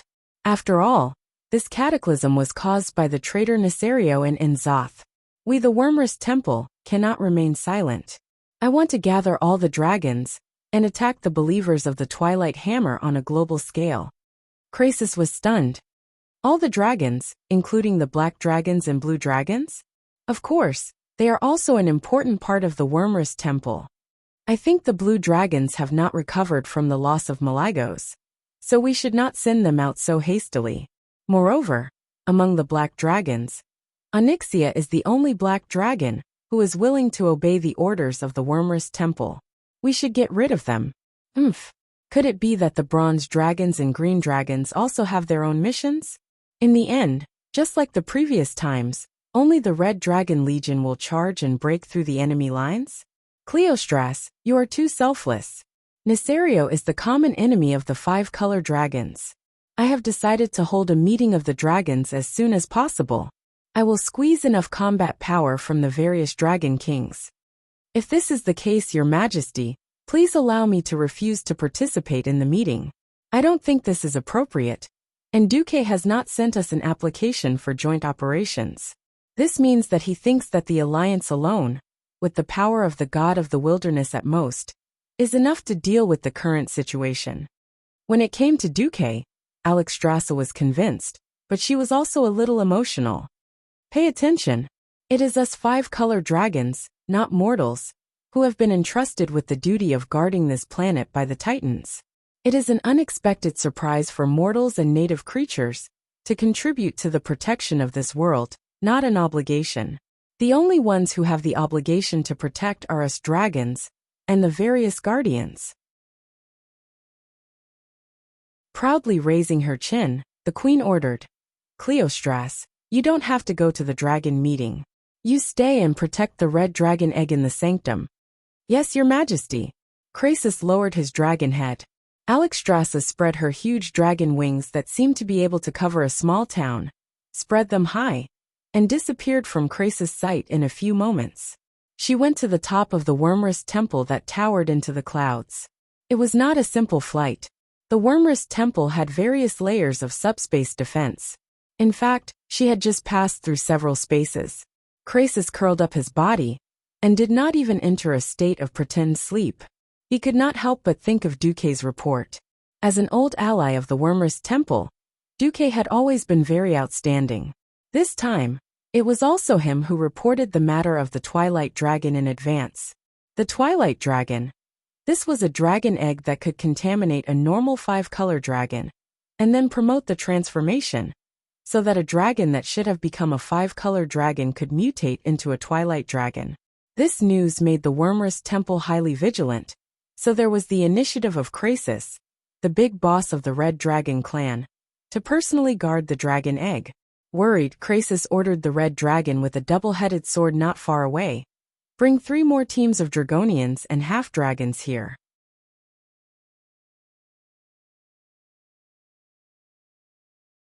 Chapter 1850. The Dragonborn answered on the spot. Yes. Very soon, the Red Jade Holy Temple became a place where there was a sentry every few steps. Krasus himself, 150 Dragonborn, and 200 half-Dragonborn were in charge. Even if they were attacked by thousands of Twilight disciples, he was confident that they could hold out until Alexstrasza returned. However, his confidence soon disappeared with the sound of the siren. Woo woo woo. It was the Titan's horn. That was the highest level siren. It meant that the invading enemy was strong enough to destroy the dragon's sleep sanctum. Krasus pointed with his right claw, and immediately saw black spots like sesame seeds in the far north of the magic mirror's field of vision. Soon the black spots rapidly grew larger. Not only their shape, but even their color could be seen clearly. The purple scales with a tinge of pink in them made Krasus's dragon eyes narrow abruptly. Twilight dragons. Not just 3 or 2, but thousands of them. Krasus' rich experience in aerial combat told him that almost every Twilight dragon here was equivalent to an adult chromatic dragon. If these Twilight dragons were only a threat to the dragon's slumber shrine, then the larger dragons leading them were the real killing machines. First of all, it occupied the center of the entire line of sight. No matter how you looked at it, it would always be the focus. That was Nesario, the Wing of Death. He had an abnormally huge body, with a wingspan of at least 300 meters. His small mountain-level body, that swelled up like a balloon, was now covered in a layer of terrifying acid, as if water had been poured over it. The acid seemed to be controlled by some secret method, as it lingered on his huge body. This was not to defend against the enemy's attacks, but to dissolve the dragon limbs that were constantly growing out of his body. Krasus saw with his own eyes in the magic mirror that a dragon's claw that was not inferior to his own suddenly grew out of a hole in Nesario's chest. Then, it twitched violently in the corrosive acid, becoming thinner and thinner, and finally completely dissolved. Nethario alone was enough to give the dragon sleep sanctum a headache. Krasis also saw Sinestra, an ancient female black dragon who used to be extremely powerful. Obviously, she was already dead, and had become a death dragon that even the chromatic dragons hated. How ironic. He clearly hated Nethario to death, but after he died and resurrected Nethario, he immediately followed Nethario obediently. Apart from these two familiar dragons, there were other commander-level dragons, Variona and Serenarian. Krasis felt that he wouldn't be able to win against either of them. Only a true dragon aspect would be able to suppress them. The top-notch evil dragon Nethario, the second-level Sinestra, plus 2 Twilight dragons and thousands of Twilight dragons. This lineup was definitely luxurious. Roar! In the upper levels of the Sleeping Dragon Temple, the Red Dragon Queen Alexstrasza's huge dragon shadow rose first, followed by the Emerald Dragon King Isra, the Bronze Dragon King Nozdormu, and the new Magic King Kalegos. Following closely behind them were thousands of 4-colored giant dragons. Compared to the relatively simple purple light on the other side, the Dragon Slumber Shrine's light was much more colorful. Alexstrasza had originally asked Onyxia to recruit dark dragons as subordinates. However, after 10,000 years of depravity, most of the adult dark dragons had become dragon villains. They were very disgusted with Onyxia, the so-called princess who brought shame to the black dragons and ran off to be the demigod Duke's mount. There was no dark dragon bird at all. Onyxia wasn't keen on power or taking in subordinates. The strongest subordinates were a bunch of unpresentable young dragons. And then there were fledglings, dark dragons, and draconians. So in theory, there were only 4 of the 5-colored dragons left, and the main force of the army was here today. It was certain that Nethario had led the Twilight Dragon army, with the mentality of fighting a decisive battle. What surprised Krasis was that the new Earth aspect dragon Onyxia, who was also present at the meeting today, didn't fight. He didn't know if it was because of the rumor that she was afraid of her parents. Krasis wanted to fight with the queen he admired, but he was more aware of his responsibility. He was guarding the future of the Red Dragon army. Just as Krasis was secretly raising his guard, there was suddenly a shrill scream around him. Ah! All of a sudden, every Red Dragon warrior in the entire Red Jade Temple entered a state of combat readiness. They clenched their halberds and swords in their hands. Krasis let out a loud roar, and a surging draconic aura immediately filled the Ruby Jade Temple. Who? Come out! As he roared, he turned his head and ordered a draconian. Quickly inform His Majesty to send more reinforcements here. He was very smart. He knew that the other party had chosen to attack head-on, even though they knew he was here. This meant that the other party had absolute confidence in attacking, and not relying on cannon fodder to destroy the dragon eggs here. Krasis didn't know that fate had already taken a major turn. He had no idea how the other party had passed through the realm net of temple guards all over the Dragonbone Waste. The next second, a large number of Twilight Hammer believers poured in. Some attacked the Draconians, while others began to cast evil magic on the dragon eggs scattered throughout the sanctuary. Krasis, of course, immediately attacked these invaders, but he couldn't use breath or magic, because spells with a wide attack range would destroy the dragon eggs. He could only use the most basic physical methods such as grabbing. He wasn't too worried about the situation in front of him, because in terms of combat power, the Red Dragon Guards had the absolute advantage. And as several adult red dragons that were patrolling nearby received the news and rushed over, the battle suddenly became one-sided. It's safe. Just as Krasis had this thought, an adult red dragon in front of him was instantly torn apart. Scarlet blood spurted out of the dragon's head. Like a dying earthworm, it tumbled violently on the floor of the sanctuary before it hung down and stopped moving. Who? Krasis was shocked. He could clearly feel the powerful aura of the giant dragon outside the gate of the sanctuary. That was a terrifying aura that far surpassed that of the ancient dragon.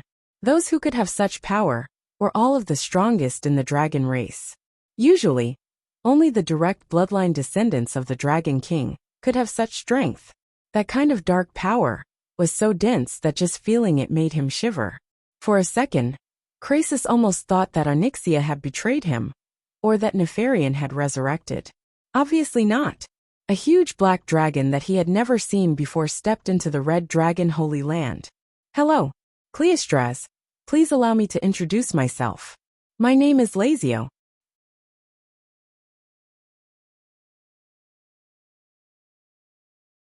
Chapter 1851. In the face of a black dragon that had the right to call itself a prince, Croesus felt a lot of pressure. At that moment he did not notice that a chaotic historical event that should not have happened was happening, or rather, had already happened. In the original history before the cataclysm, there was an Azeroth version of Orphan Zhao. The red dragons were actually a race that was equivalent to the Virgin Mary. Among them, there was a dragon named Riastesa, who was looking for a pure black dragon egg that had not been invaded by evil. Because she was thinking, if she could somehow find a pure black dragon egg, then it could prove that the black dragons could still live freely in the world without being bewitched by the ancient gods. After all, the mission of the red dragons was to protect life.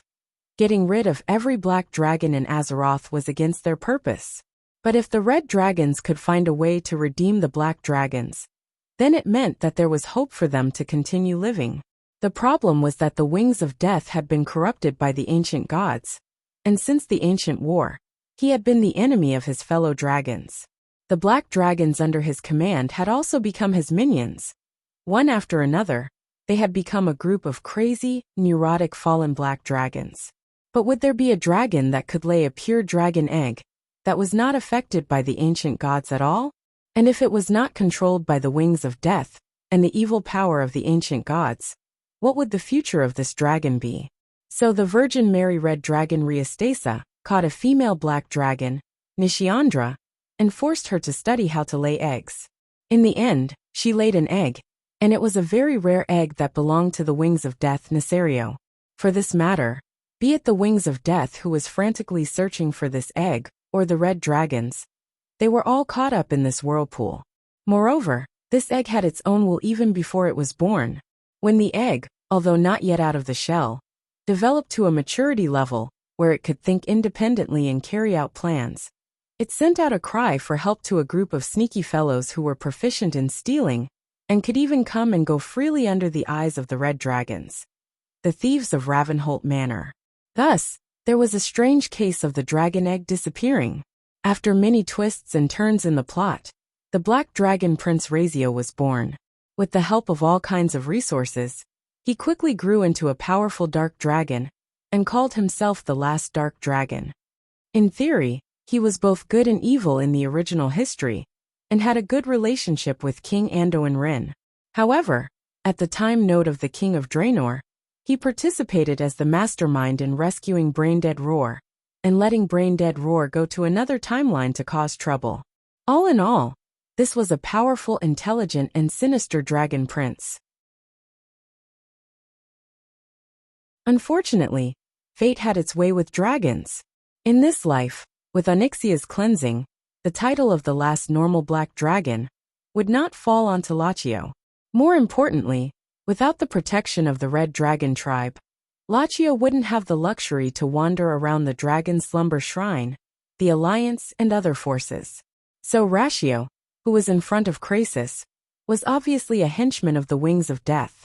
No one knew that because of fate, Wing died prematurely, and the price of resurrection was the price of his own son smashing Nefarian. What was even more infuriating to Wing was that his disappointing traitorous woman had shamelessly knelt down and licked his great enemy, Duque, as a mount. So, after Nesario was resurrected by Inzos, he paid more attention to his children than ever before. So in this life, there was no such thing as Nishiandra being forced to give birth to a pure dragon egg. Almost as soon as Wing regained his freedom, he found Nishiandra and directly left this female black dragon, who he had almost killed when he was having sex with her, with an evil child that truly belonged to him. Lachio. In this life, he was the successor of the new Black Dragon army, and appeared in the Dragon Slumber Shrine as a symbol of absolute evil. As soon as he attacked, he directly beheaded an adult red dragon. This destructive power was simply frightening. Croesus was ready to risk his life. Just then another voice suddenly broke in. Aha! I didn't expect that damned father of mine would actually give me a younger brother. This is really making me worried. Should I kill my younger brother to prevent him from fighting with me for the position of Earth Guardian? Or should I persuade him to be like me? To become a mount in exchange for the world's forgiveness? A graceful woman wearing a black robe with golden edges leisurely walked into the red jade shrine. The one who came in was naturally the black dragon princess Onyxia, in her human form. The pentashade dragons each had their own holy lands in No Scent, because it was an absolute protection zone for nurturing the next generation. Even if Onyxia was now a dragon aspect, it was an absolute taboo to enter the dragon egg hatching area of another dragon race without permission. But Croesus couldn't care less. Onyxia was obviously here to help. The black dragon princess suddenly cast the ultimate transformation spell, and in less than a second, she turned into a black dragon that was a size larger than Lachio and confronted him. Clairstraz, hurry up and kill those twilight spellcasters. They want to pollute the dragon eggs. If necessary, even the dragon eggs must be purified with dragon breath. After saying that, Onyxia flapped her wings and pounced towards her younger brother. It was not uncommon for a battle between two demigod colossal dragons to turn into an earth-shattering one another. It was Duque who ordered her to save the day. If the red dragon race's dragon eggs were all destroyed by the shockwaves of the battle, the red dragon race would eventually go berserk. It would be better if she didn't come at all. The black dragon took a deep breath as soon as she opened her mouth. Although she was in her human form, she could use her ultimate move earlier, if she accumulated fire elements in advance. The conical dragon breath of nearly 60 degrees Celsius was too much for Lachio to handle. The magic resistance of the pentashade dragons was quite high. Their tough dragon scales and dragon skin were born with high purity elements. It was not easy to injure a dragon with elemental attacks. Often, dragons had to rely on physical combat to decide the outcome of a battle. Onyxia's deep breath seemed to have broken this rule. Lazio jumped backward as if he was jumping. His wings flapped continuously, and he almost screamed as he dodged this deep breath. How can it be so hot? Onyxia grinned and revealed a mocking smile. Don't you know who my master is?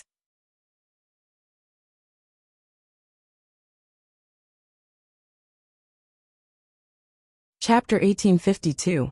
Ordinary flames could hardly threaten a real WIREM, let alone a demigod WIREM. Onyxia only knew how to use fire. Originally, with her aptitude, using the deep breath to its limit was not a big deal. Dealing with elites was indeed impressive, but dealing with commander-level enemies was starting to feel like it wasn't enough. This was determined by the upper limit of her vitality. Ever since Dumoke took control of the Land of Fire and became the master of the fire elemental world, everything had changed. Since he could generously transfer a portion of the elements to an outsider like Kale, he could not leave Onyxia behind. After all, she cooperated with him at all times. Whatever position he asked her to, the black dragon would do it. It wouldn't be a bad idea to occasionally have a more focused play. 5%. This was the amount of elements that Dumoke gave his mount. As the Land of Fire further integrated into the world of Azeroth, it communicated and complemented the fire elements of the entire world. In fact, the absolute amount of elements that this element took up was increasing by the day. Having external assistance and relying solely on one's own physical strength were two completely different things. At that time, Lachio also urgently spat out dragon breath to resist deep breath. Firstly, it was rushed, and secondly, there was an absolute difference in quality and quantity. The fire elements that he spat out were actually caught in midair by the more mysterious, deep breath, and rolled back to burn Lacio's dragon body. Ah! Lachio screamed and retreated from the passage to the red jade holy temple. He had to retreat. Onyxia, who was even larger in size, had already pounced forward. The red jade holy temple was located below the dragon sleep temple. Although the space was not small even by the standards of a dragon, it was not suitable for a battle. For a dragon, Most of the time, strength, agility, and vitality were directly proportional to its size. The larger the dragon, the stronger its overall attributes. In the limited space of the Red Jade Holy Temple, it could be forced to the point where there was nowhere to hide. It would become the most primitive wrestling. Looking at its size, Lassio knew that he was going to lose. He could only retreat out of the Red Jade Holy Temple and fight for space. Onyxia pounced after him.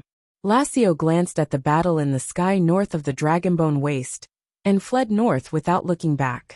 His father and mother were there, and according to the intelligence, they were the nemesis of his good sister. Although it was embarrassing, the Dark Dragon race was mostly people with no moral integrity. Losing face was better than losing one's life. Lazio flew north without looking back. Right at this moment, he suddenly felt his massive dragon body stagnate. It was the illusion of suddenly falling into a pool of paste. Impossible! Lassio exclaimed. What he said was impossible. He subconsciously believed that there was no existence that could use simple magic to imprison a demigod black dragon. That's not something a mortal can do. It wasn't something that a female black dragon like Onyxia, who only knew how to play with fire, would do. In his astonishment, Lassio twisted his snake-like neck and looked behind him. He saw something that made his soul jump out of his body. On Onyxia's dragon claws, there was a huge ring-like object. This should be some kind of magic tool.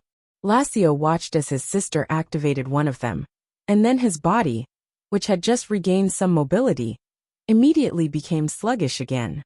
Demigod tool? Normally, no demigod would inject a large amount of divine power to create a single-use magic tool. After all, it was quite exhausting and not beneficial. Coincidentally, there was a demigod who did this, and this demigod was undoubtedly Duque. He had engraved the Titan runes on the huge mithril ring, so that he could instantly use the Titan's power to activate deceleration. That was equivalent to him casting a demigod spell himself. Even with the demigod dragon's magic resistance, there would be a moment of numbness. This was simply a waste, but in a battle between demigod dragons, this was undoubtedly the key factor that would tip the scales of victory. The massive black dragon princess seized the opportunity and pounced forward. She swept her dragon tail from a high angle and hit her brother's waist heavily. Every dragon's tail was different. Her dragon tail was just like a standard meteor hammer. Not to mention that the end was huge and oval, and there were a few extremely hard and thick spikes. Lassio immediately let out a wail. Not only was his left rib pierced, but he was also pulled by the force of the attack, leaving several deep wounds that exposed his bones. The violent blow caused him to fall from midair. He crashed into the snowy field full of dragon bones. His colossal body smashed through several dragon skeletons in an instant. It was as if his actions had disturbed the souls of the sleeping dragons, and the Dragonbone wilderness seemed to make a dissatisfied grunt at that moment. Sorry, my stupid brother. Since I'm here, I won't let you go to the north. In midair, Onyxia, who was flapping her huge wings, stared coldly at her blood relatives. Other families would at most fight. The Black Dragon family was simply asking for death. Lassio knew that he had failed, not only in terms of strategy, but also in terms of combat power and combat experience. He was inferior to his sister in terms of elements. What was worse was that because of his age and lack of combat experience, he could not unleash his tyrannical physical fitness. It couldn't be helped. He was controlled by his father, Nisario, as soon as he was born. His father was not a benevolent father. He would slowly feed him moves and teach him how to fight. His father was an empty fish, and he directly ordered him to pollute the dragon eggs of the Red Jade Holy Temple and the other temples. If he did not do well, he would be killed. Originally, Krasis would be a good opponent and a good whetstone. Using the difference in rank, Lassio could hone his skills in actual combat, and while he was entangled with Krasis, the idiotic Twilight believers below could complete the task given by his father. It could be said to be killing two birds with one stone. But why did an enhanced version of his sister suddenly appear? This was clearly not giving him a way out. Completely afraid to approach his sister, Lassio struggled on the ground, turned around and flew east. He did not realize that it was Onyxia who was hovering in the air just now, forcing him to fly to the east. My stupid brother. I wish I could say goodbye to you forever today. Onyxia glanced at the fierce battle in the northern sky, and then flew after Lassio. Lassio flapped his wings, and the more he flew, the more he felt that something was wrong. He used all his strength to fly, but he felt that his sister's Onyxia's speed should not be that low. Just as he flew over the Dragon's Pine River on the east side of the Dragonbone Waste, a large cluster of dense light suddenly approached at high speed. Boom! Lassio was hit by hundreds of cannonballs. Accompanied by the Black Dragon Prince's painful cry, he fell again and slammed into the ice of the Dragon's Pine River. Breaking the ice by the river, he fell into the water.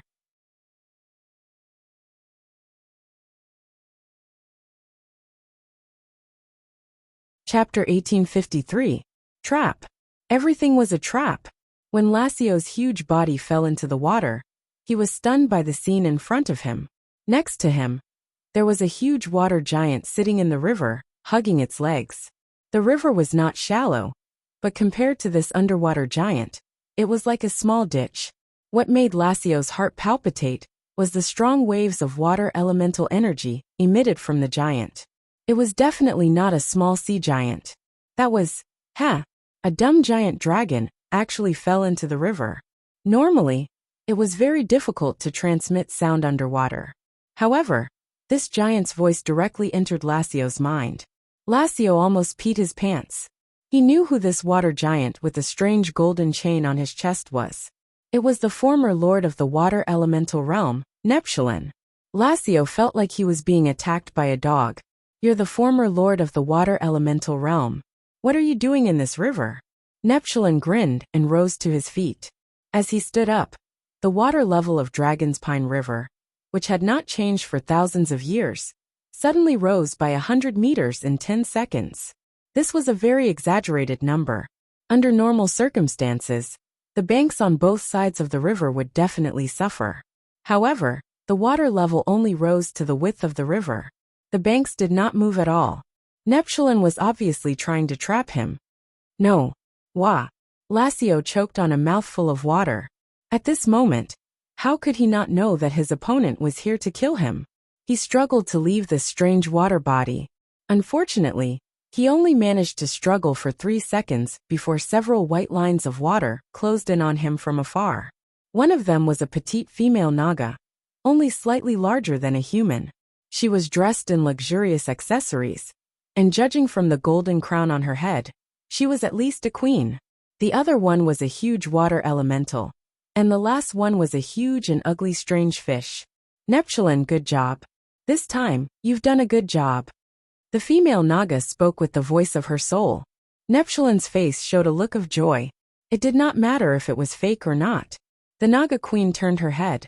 Oh, it was actually the legendary Prince Ratio. What an honor to meet you. I am Queen Naga, the demigod of Lake Azeroth, Lord Emir, the Queen Regent of the tidal throne Vashj. This is the first time we meet, and I believe it will also be the last time. With that, she raised her hand. Neptulin, Unstable Hydas, and Yesler, the 3 super thugs, grinned hideously as they pounced on Lachio. In the northern sky, an incomparably tragic internal war of the Dragon Clan was going on. As far as the eye could see, there were gorgeous and dazzling dragon breaths and flashing magic spells everywhere, and the air was filled with entangled battles.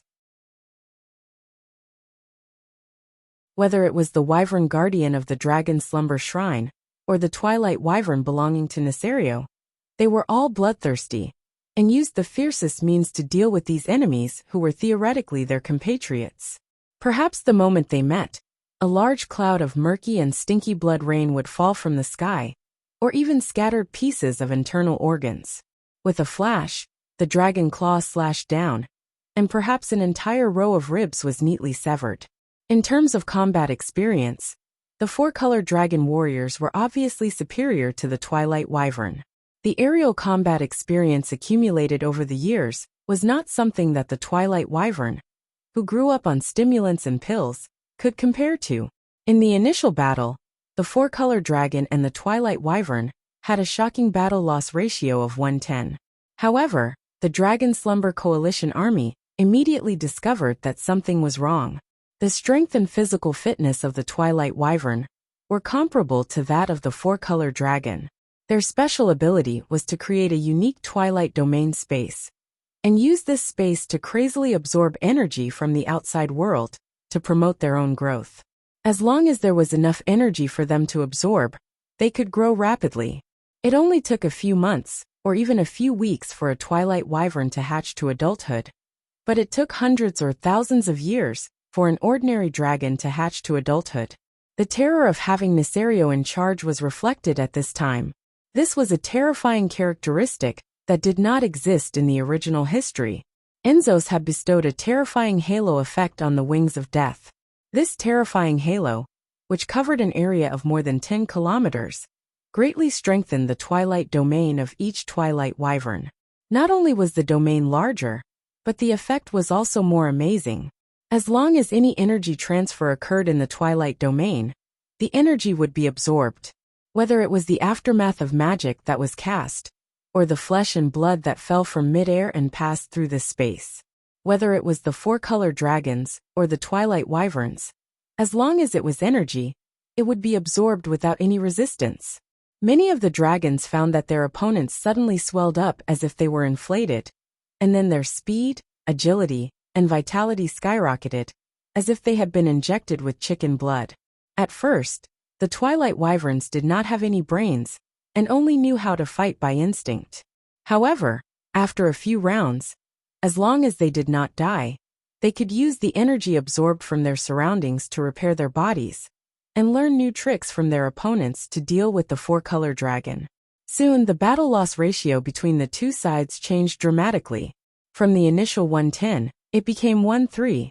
"Sister, the sleeping dragon temple is finished," Isra shouted. Alexstrasza, of course, knew that it would not work, but she really could not spare her hands. King against king, general against general, soldier against soldier. Just Nesario, who was as huge as a mountain, was enough for the few dragon aspects to suffer. Not to mention the addition of Sinestra, and the two Twilight Wyverns, Varian and Serenarian, who were quite capable of fighting. Varian and Serenarian were not as strong as the dragon aspects, but they could steadily suppress the ancient wyvern of the four-color dragon. After a few rounds, 3 ancient wyverns had been seriously injured and forced to retreat. In fact, if it were not for Nesario frantically chasing after his 3 former siblings, the Sleeping Dragon Coalition army would have suffered even more losses. At this time, a black dragon shadow suddenly entered the field of vision of the two sides. "Your Majesty Alexstrasza, the Ruby Jade Temple was ambushed by the black dragon Prince Ratio, but I took care of him. Now it is basically safe." The first half of Onyxia's words made the Red Dragon Queen's heart jump to her throat, but the second half made her feel for the first time that this junior was quite useful. The black dragon turned her head and taunted the 2 Twilight Wyverns, who were obviously several sizes larger. Varian and Serenarian, right? Poor guys. He didn't know anything, and was used as a weapon. Do you think you are very strong? Let me tell you, I can fight 10 of you guys." It was a clumsy provocation, but for the relatively simple Twilight Wyverns, it was good enough as long as it worked. In an instant, Onyxia had pulled away 2 of the enemy's main forces. Before leaving, she also sent a message to the Red Dragon Queen. Duque requests to join the battle.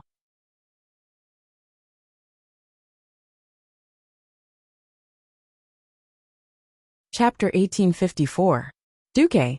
He's Alexstrasza really had a love-hate relationship with Duque. Once upon a time, Duque was just such a small and weak human. At that time, she hung out with Duque purely because she felt that this human was interesting. It was easy to get tired of living after living for too long. This was not a derogatory term, but a literal one. If it was not for the power and responsibility given to her by the Titans, she really did not know how she had lived for the past 25,000 years. Perhaps she would have developed strange interests like some blue dragons. For example, falling in love with a well, or falling in love with the fairy sister, soul healer, in the graveyard. After seeing all kinds of situations in the mortal world, her dragon life only had a few interests left: curiosity and excitement. Of course, she would not put herself in danger just to experience the feeling of heartbeat, just for the sake of pure excitement. Because of the novelty and excitement, it was more like a hobby outside of fulfilling her duty as a guardian. That was why she did not hesitate to help Duke. Perhaps it was to repay a debt of gratitude, or perhaps it was purely to see how far this little human, who always surprised her, could go. She did not expect that in a mere 20 years, not even 1,000th of her life as a dragon guardian, Duke Marcus, a human with meager strength at the beginning, had grown to a level comparable to her. Alexstrasza was a little conflicted. She was happy that Duque was strong. He was too strong. She was conflicted. She always felt that she had lived for 25,000 years in vain. Why could it not compare to what Duque had achieved in 1,000th of her time? Living for too long. Dragon hearts would become a little conflicted. Mortals clearly looked very simple, so why did a monstrous peerless powerhouse like Duque appear? Not only was he strong, but he could also stir up the general trend of the entire world. Even she felt that all the dragon guardians and guardians were led by the nose by him. However, every single one of them was willing to do so, because his actions were righteous, and in line with the way of the heavens, and the way of the Titans. Sometimes, when Alexstrasza looked at Onyxia, who had a terrible reputation and was cunning, and saw her intelligence plummet after being subdued by Duque, she would see a rare joy on Onyxia's face that was almost impossible for dragons to have. She couldn't help but put herself in Onyxia's shoes. If he became Duque's mount like Onyxia, would he?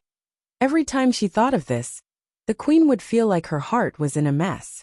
This was practically a blasphemy against the duties of a Titan. She found it difficult to describe the complex feelings in her heart, but she forcefully pushed them out of her mind. Time returned to the present. For a moment, she was distracted, and she was almost hit by Neserio's huge claws. Fortunately, although Neserio's body size had increased, his speed and agility seemed to have decreased significantly, which gave her a chance to save him. She screamed in her heart, "I can't hesitate anymore. I am the leader of the Dragon Slumber Shrine. All the dragons are waiting for my command. A leader must never hesitate." As far as the eye could see, countless dragons were fighting in the sky. She already knew how terrifying the twilight dragons were. 10,000 years ago, Neserio had betrayed the Pentashade dragons, and the dragons that had once blotted out the sky had withered because of that battle. It took the four-colored dragons 10,000 years to barely restore their numbers to a less miserable state. If she cared about her pride and hoped to use the power of the Dragon Slumber Shrine to deal with the resurrected traitor, Neserio, she was afraid that the Dragon Slumber Shrine would suffer more damage than the last time. The enemy in front of her was strong, and she was weak. Even if she won, it would only be a Pyrrhic victory. What about the void battlefield in the future? Alexstrasza gritted her dragon teeth and spread her divine thoughts. "Duque, I know you're here. Come and help. I know what you're thinking. The Dragon Slumber Shrine will be the most loyal ally of the Alliance in the future." Her spiritual call instantly received a reply. "Yo, I wanted to make a move a long time ago, but I was afraid of interfering with the internal affairs of the Dragon Slumber Shrine." "Pfft, you make it sound like you didn't have a part in the first siege against Neserio." The man and the dragon teased each other. Everyone knew that the little knot in their hearts had disappeared without a trace. Originally, the Dragon Slumber Coalition army did not know how the Alliance would make a move, but they soon found out. Woo woo woo. It was a strange sound coming from the east of the Dragonbone Wilderness. Many twilight dragons turned their heads to look to the east in a daze, but the four-colored dragons came to their senses and squatted down with their hands on their heads. Oh no, it was a gesture of self-defense. Countless artillery shells gathered into a torrential rain of artillery shells that were denser than locusts. They crossed a distance of 10,000 meters and blasted toward the area where the dragons were fighting fiercely in mid-air. At a glance, the Alliance's artillery was simply a trap for its allies. This was an indiscriminate attack.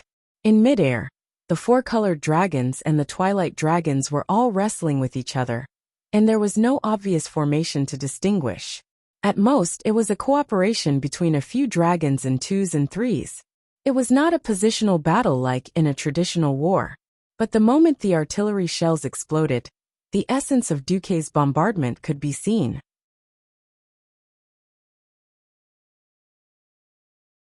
All the artillery shells were the classic Type 3 bullets. This kind of shotgun shot out from a standard barrel would explode when it flew into the air of the battle, forming a large number of fragments. For enemies with relatively weak bodies, this was a fatal metal storm. Even if it was a griffin, its skin would be lacerated, and its wings would be crippled in this kind of storm. For a giant dragon that was covered in dragon scales and dragon skin, that could be said to have thick skin and flesh, and even the dragon's eyes had a layer of extremely hard cornea, the lethality of the shrapnel was almost zero. More importantly, these artillery shells were all specially made for the holy light. The Twilight Dragon's twilight domain was derived from the classic power of corruption. It was a perfect counter to the holy light. This meant that the four-colored dragons were completely fine, while the twilight dragons cried out in pain, as if they had been splashed with acid. It was like a cooperative game. As long as the option friendly damage was not ticked, you could casually stab your teammates and be fine. It seemed very unscientific, but it happened just like that. This is amazing. Isra could not help but exclaim. What did the twilight dragons rely on to become stronger and stronger? Wasn't it that disgusting twilight domain? Once the twilight domain was suppressed, the four-colored dragons began to gain the upper hand again. In the sky above the Dragon Pine River in the east, a huge fleet was circling the flying fortress Naxxramas. In fact, at the moment, less than half of the fleet fired their cannons. Naxxramas' secondary cannons were firing. In the command room, Tyron's beautiful eyes darted around. Duque, did you expect that Lesio would attack the Red Jade Holy Temple? Beside her, Duque shrugged. How could that be? I only expected that Nesio would choose to attack the dragon eggs of the four-colored dragons.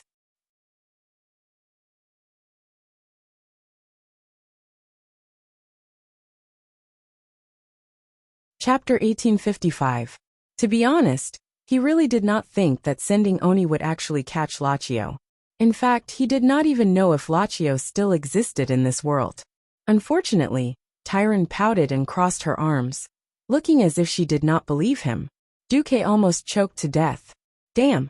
Is this considered pretending to be the god of prophecy? Too much that people don't believe me even if I fail? At this time, Vash's magic message came. That new black dragon Prince Lachio is almost done. What should we do?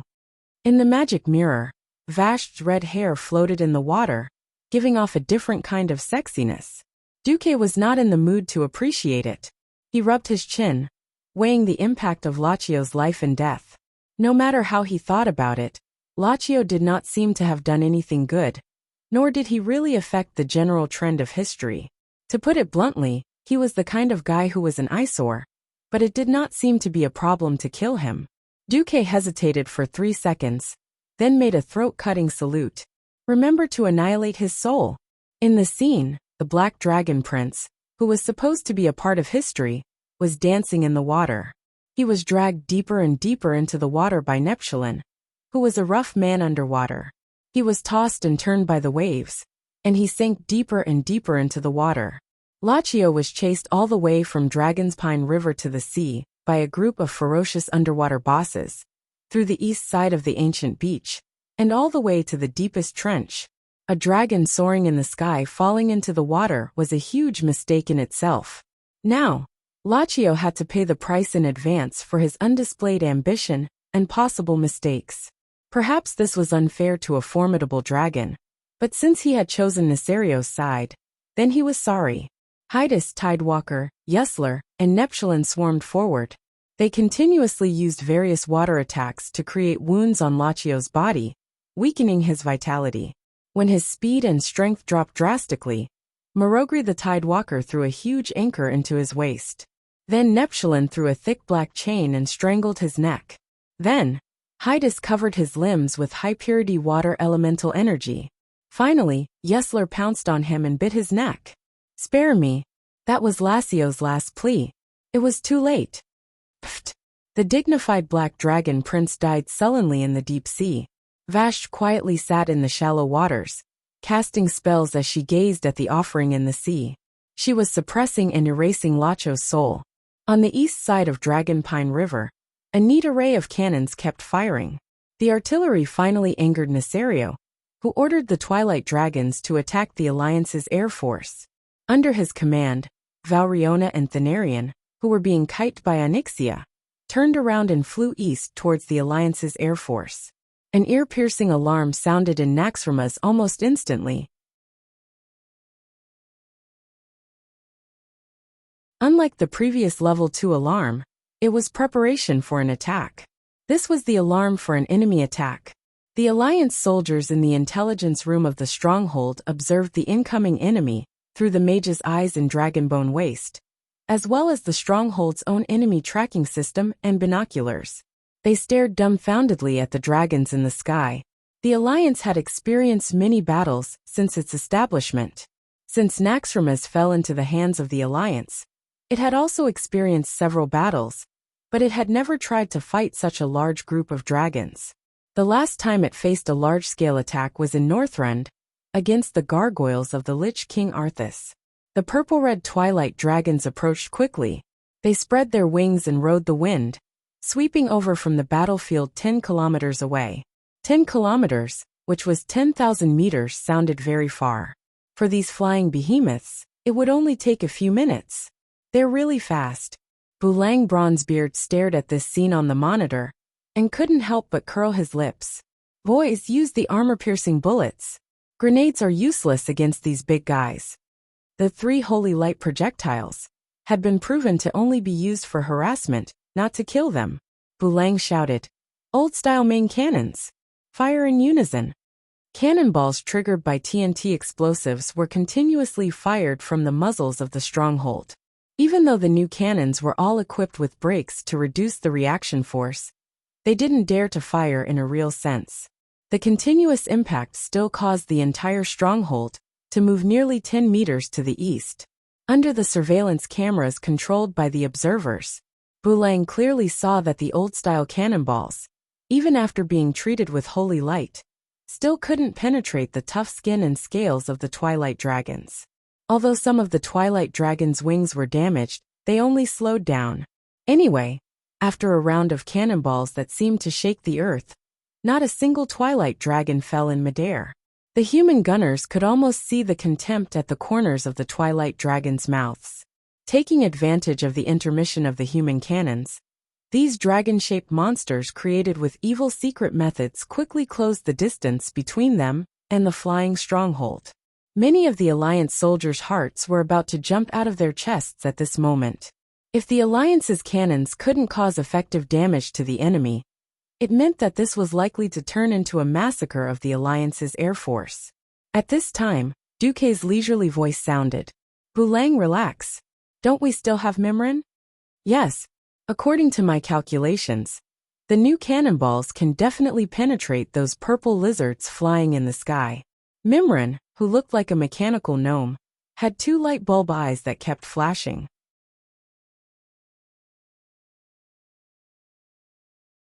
That's right. Duque was King crazy about the Alliance's technology tree again. The biggest feature of transmigrators adding talent points was that they wouldn't add the wrong talent points. In fact, 1 kilometer behind the group of Twilight Dragons, Isra was leading a large group of green dragons to help the Alliance. "Sister, I don't think we need to help Duque's side. Whether we need to or not is one thing. Whether we go or not is another. Go quickly. Don't be in a straight line with the Twilight Dragons and the Alliance's cannons. Follow them from the side and back. If necessary, help at any time," Alexstrasza instructed. The main force of the Twilight Dragons had turned east, which meant that the pressure on the 4-colored dragons was greatly reduced. In theory, concentrating all the dragons to besiege Nesario was the right way to go, but she couldn't let such a large group of Twilight Dragons run around. In fact, except for Isra, who was particularly confident in Duque, Many green dragons didn't think that mere mortals could block thousands of twilight dragons with their flying creations alone. In their eyes, the thin three-dimensional defense line of the Alliance's flying fleet was no match for the locust-like twilight dragons, be it in terms of strength or visual effects. In particular, when the Alliance's first round of main cannons fired did not even bring down a single twilight dragon. Most of the green dragons in the Green Dragon Army confirmed their thoughts.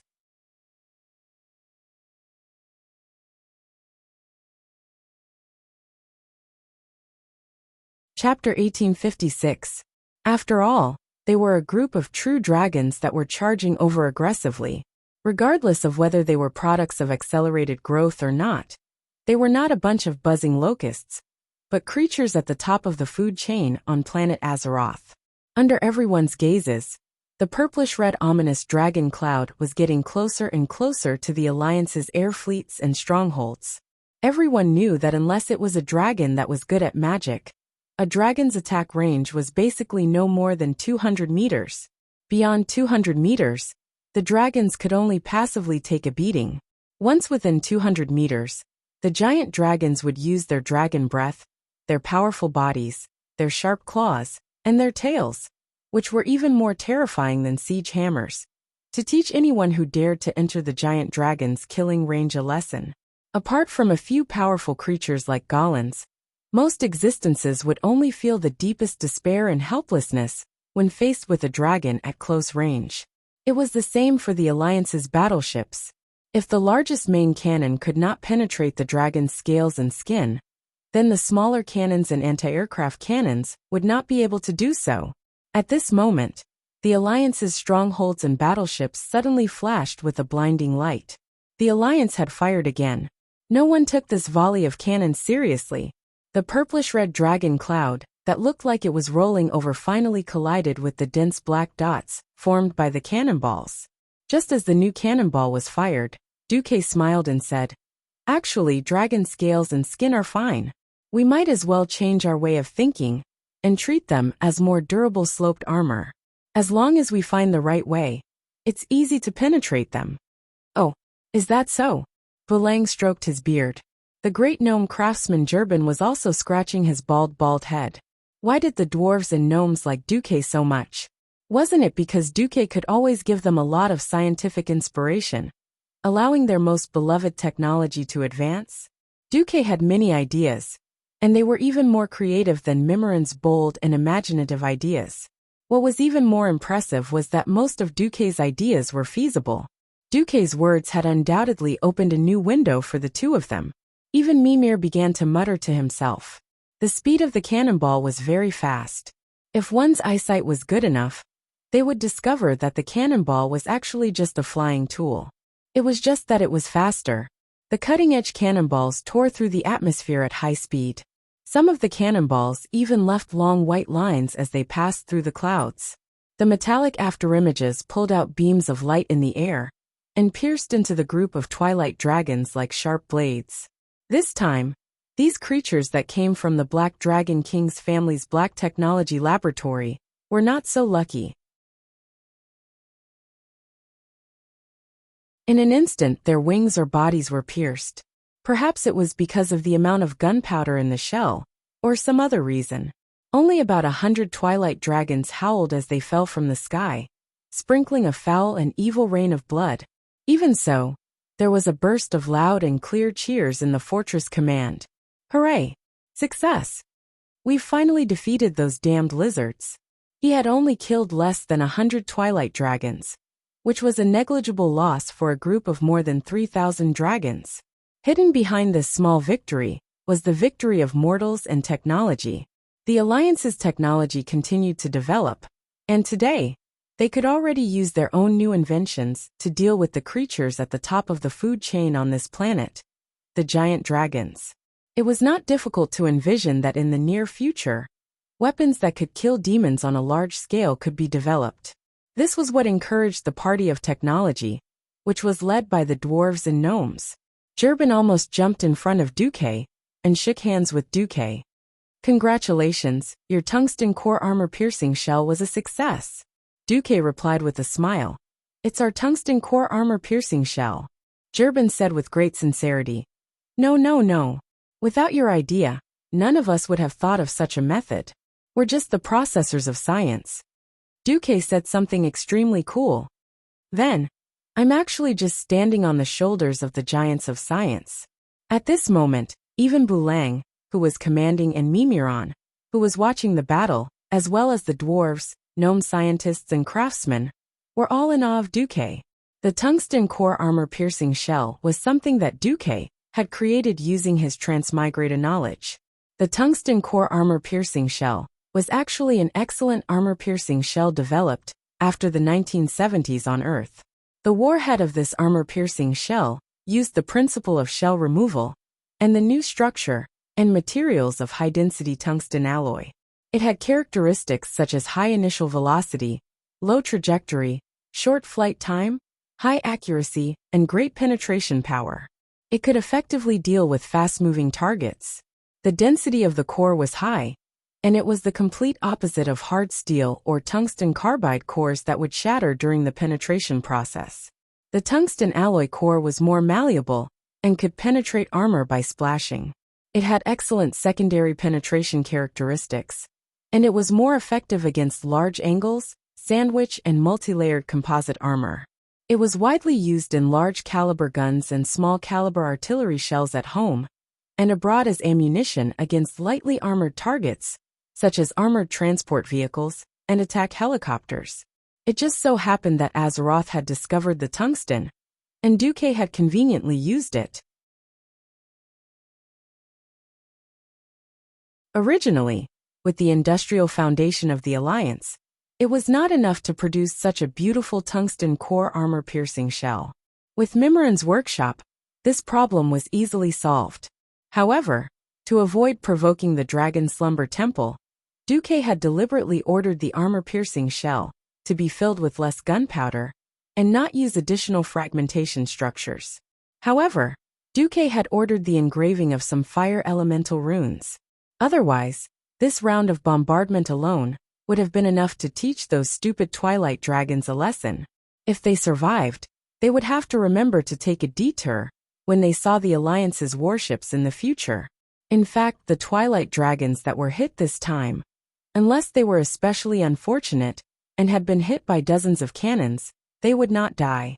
Most of the Twilight Dragons that were shot would be injured but not killed. It was not the kind of fatal injury, but the kind that just happened to penetrate the dragon's scales and skin, but could not penetrate the flesh. Stimulated by this round of bombardment, the Twilight Dragons immediately roared and accelerated towards the Alliance's fleet. On the other side, the Green Dragon army was also shocked, seeing that although the Twilight Dragons had suffered losses, their losses were limited. They actually felt an inexplicable sense of peace. It turned out that mortals were not particularly powerful. In their hearts, the Green Dragons could not help but acknowledge the strength of the Alliance. Just as the Twilight Dragons flew to within a kilometer of Naxxramas and the flying fleet, the fortress and the large spaceships suddenly opened their hatches one by one, revealing the real killer move inside. The entire airspace suddenly flashed with an incomparably dazzling fire.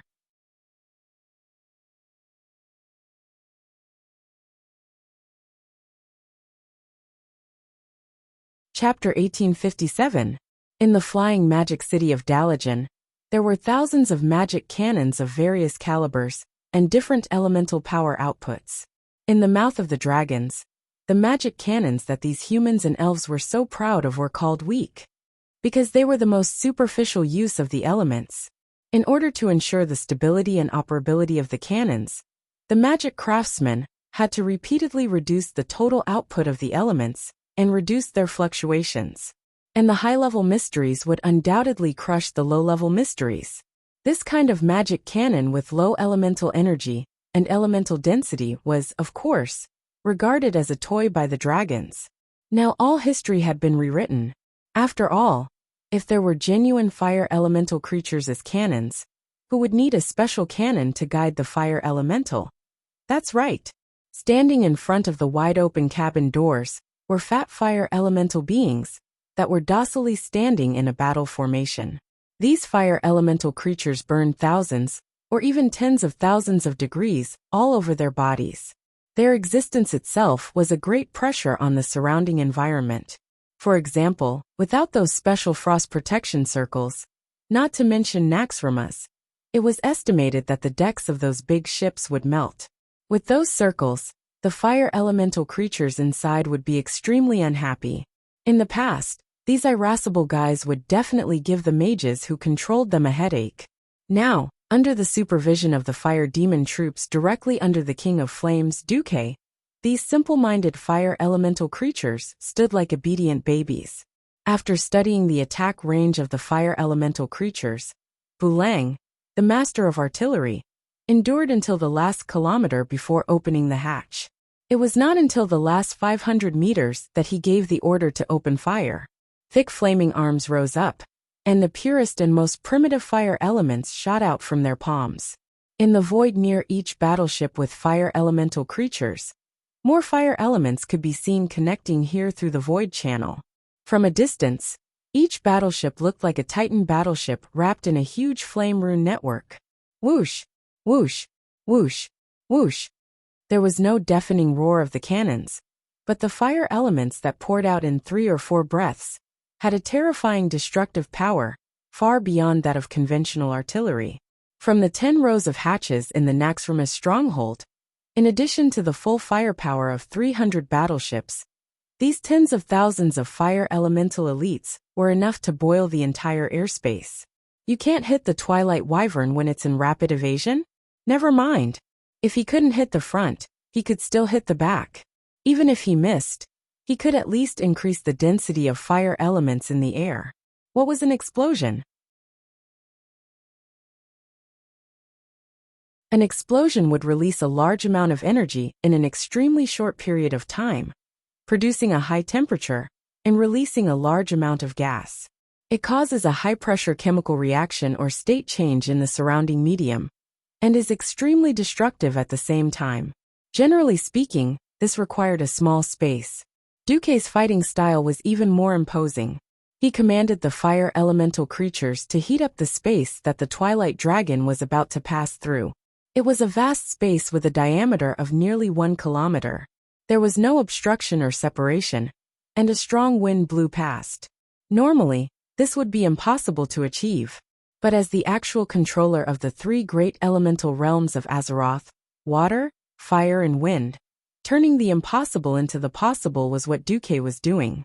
On an open-air platform to the west of Naxxramas, 2 blonde and 1 silver-haired elven women stood there, letting the wind blow their long hair. If you carefully sensed it, you would know that the wind demigod, the 3 Windrunner sisters, led by Sylvanas, were controlling the flow of the air in the surrounding atmosphere. A huge wind elemental shield that the Twilight Wyvern couldn't see was preventing the fire elements from escaping. Then everything fell into place. Heat up, heat up, heat up again. From an ordinary fireball of a few hundred degrees, the surrounding temperature suddenly rose to over 1,000 degrees. At first, the simple-minded Twilight Wyvern didn't react, only thinking that it was an illusion. When the surrounding temperature suddenly jumped from 1,000 degrees to 2,000 degrees, they finally felt that something was wrong. This wasn't normal. This wasn't the temperature that should belong to the mortal world. They began to roar and ask their companions what was going on with their dragon language. But their recklessness and lack of discipline caused them to be in chaos. Because the sky echoed, "Can't even stand this temperature, you're a pig." Such mockery. And even the thick-skinned Twilight Wyvern took the initiative to eat a fireball or 2, declaring that their magic resistance was high enough. When they found that in just a few seconds, the temperature soared to 3,000 degrees, the Twilight Wyverns finally panicked. They asked their leader, Valerian and Serenarian, one after another. But these 2 guys were also weirdos. Valerian and Serenarian, who had miraculously grown up, were supposed to serve as role models for the new generation of Twilight Wyverns, leading their offspring to devour the life of Azeroth. However, they always wasted their unparalleled power on fighting and quarreling. One said to turn around and run, the other said to continue forward. It was in such a quarrel that the Twilight Wyverns completely lost their last chance to escape. Boom!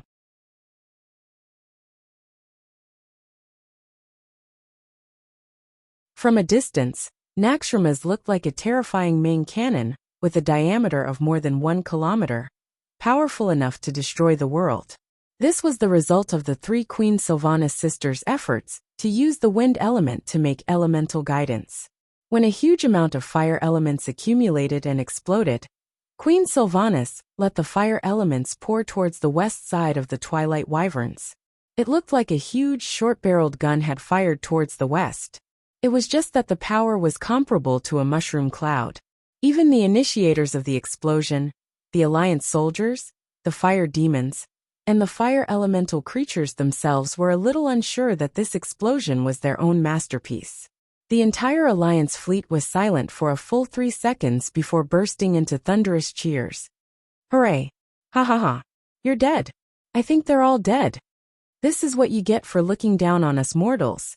Many Alliance soldiers took off their helmets and hats and threw them into the air.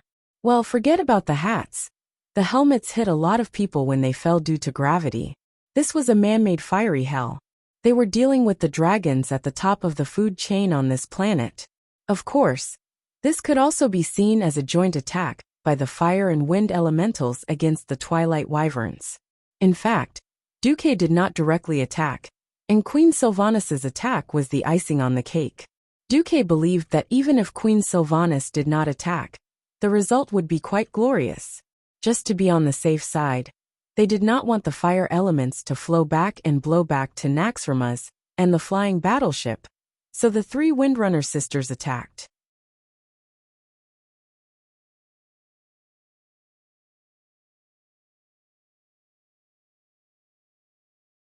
Chapter 1858. The result of the battle was glorious. This attack, which could be described as strangling or incinerating, lasted for a full 10 breaths in the air. If this was a classic aerial battle between dragons, there would probably be a rain of dirty blood, dragon scales, dragon skin, body parts, and organs that should have been priceless. Unfortunately, there was none. Only a small group of Twilight WRMS, with the strongest magic resistance, could withstand the ultra-high temperature flames with their Twilight domain. The Twilight realm wasn't omnipotent. When the energy transmitted exceeded the limit of what one could withstand, an even more exaggerated explosion would occur. From start to finish, the energy burst out from every organ of the Twilight Dragon that could store energy, forming a larger second explosion. It looked more like a chain explosion. The lucky ones were directly swallowed by the fire elements and turned into burnt chickens, falling from the sky. The unlucky bastard had unluckily activated the Twilight domain in time and absorbed too much energy. As a result, he had been blown up and died without a complete corpse. Everyone who witnessed this scene was stunned, be it the Alliance who led the battle or the Green Dragon Army, who were just bystanders. The dazzling flames didn't last long, and the death realm of fire quickly dissipated after losing its support. The Twilight Dragon was still wandering in the air like a wandering ghost, not knowing what to do. Now there were only 3 to 5 of them left. The charcoal-like Variona and Serenarian were completely stunned. After coming back to their senses, they continued to fight among themselves. It's all your fault. I said that we wouldn't have to die if we retreated. It's all your fault. We should have just charged forward. The 2 Twilight Dragon leaders were like idiots trying to drag each other down. They didn't realize that the Green Dragon Army had split up behind them. The main force had already started to fly back, but Isra and a few ancient green dragons started to climb rapidly and dive down. Oh, what a perfect timing. Isra glanced at the black figure that was diving down from the northeast at about the same height as her. Onyxia might not be good at fighting enemies head-on, but when it came to bullying noobs, no one was better than her. When Variona and Serenarian abandoned her and stopped chasing, she didn't pursue them. Instead, she followed Duque's theory of aerial combat and pursued height. Diving down from a high place was always easier than climbing up from a low place, and it was also more powerful. As a dragon aspect that controlled a portion of the fire elemental world's elements, Onyxia only needed a single thought for the fire elemental elements around her to follow her as she dove down at high speed. The fire elemental elements that had already begun to dissipate were sucked into her body at a speed faster than her dive.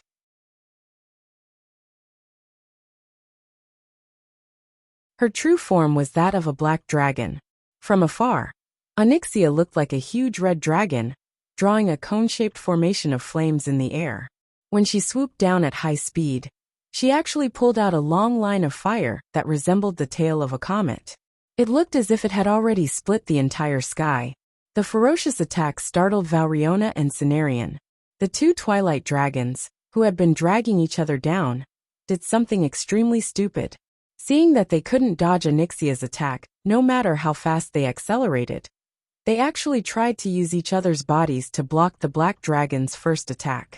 One should not be afraid of a godlike enemy, but a pig-like teammate. Onyxia might look like she was going all out, but she actually cherished her life more than anyone else. Unfortunately, the twilight dragons didn't know that. When she reached the peak of her speed, a huge amount of fire elemental elements gathered in front of her dragon's head. It looked like a fire spear extending from the black dragon's head. Bam! Bam! This was the second consecutive attack that shook the atmosphere. Onyxia's larger body crashed into the middle of the two twilight dragons who seemed to be dancing a pas de deux. If one of the dragons had the guts to extend its claws and give Onyxia a vicious blow, it might have ended in a lose-lose situation. However, both Valriona and Cenarion's reaction at the last moment was to run. They only opened up half of their twilight domain to defend themselves, but they were also afraid that they would absorb too much fire elemental elements and blow themselves up. That was hilarious. If Onyxia had split the fire elemental elements she brought with her into two, either of them would have been able to handle it. But how could the black dragon, who was an expert at bullying noobs, give them the chance to do so? Hehe, don't even think about escaping.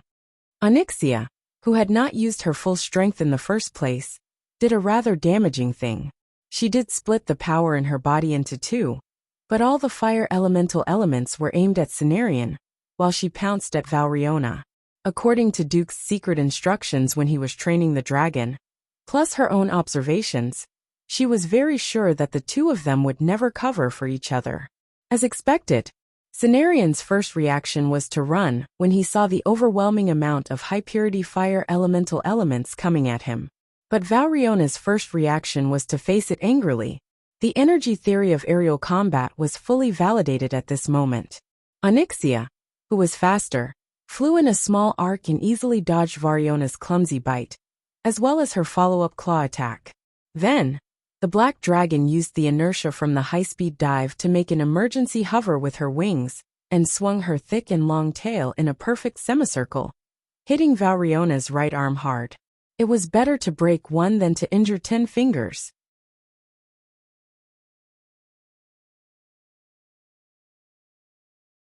She learned how Duque treated her in the past, and used it to deal with her enemies. The force of a dragon aspect's attack, coupled with the huge inertia from the acceleration of gravity, was more than 100 tons. It was a blow that could even shatter a mountain. Valriona let out the most miserable scream since the start of the battle.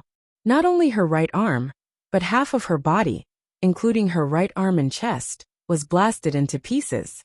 The sharp spikes on the black dragon's meteor hammer-like tail even tore a few pieces of Valriona's lung tissue out. She tried to retaliate in pain and anger, but the black dragon dodged her attack. This time Onyxia was very patient. Her larger dragon body circled Valriona in the air and attacked more agilely. Almost every time, she would grab the collapsed right side of Valriona's body to attack, constantly increasing the damage. Victory was only a matter of time. Cenarion, on the other hand, had to expand his twilight domain to the maximum after taking all the fire elemental attacks from Onyxia. He would either overexert himself or be seriously injured by the second flame bombardment. He obviously chose the former.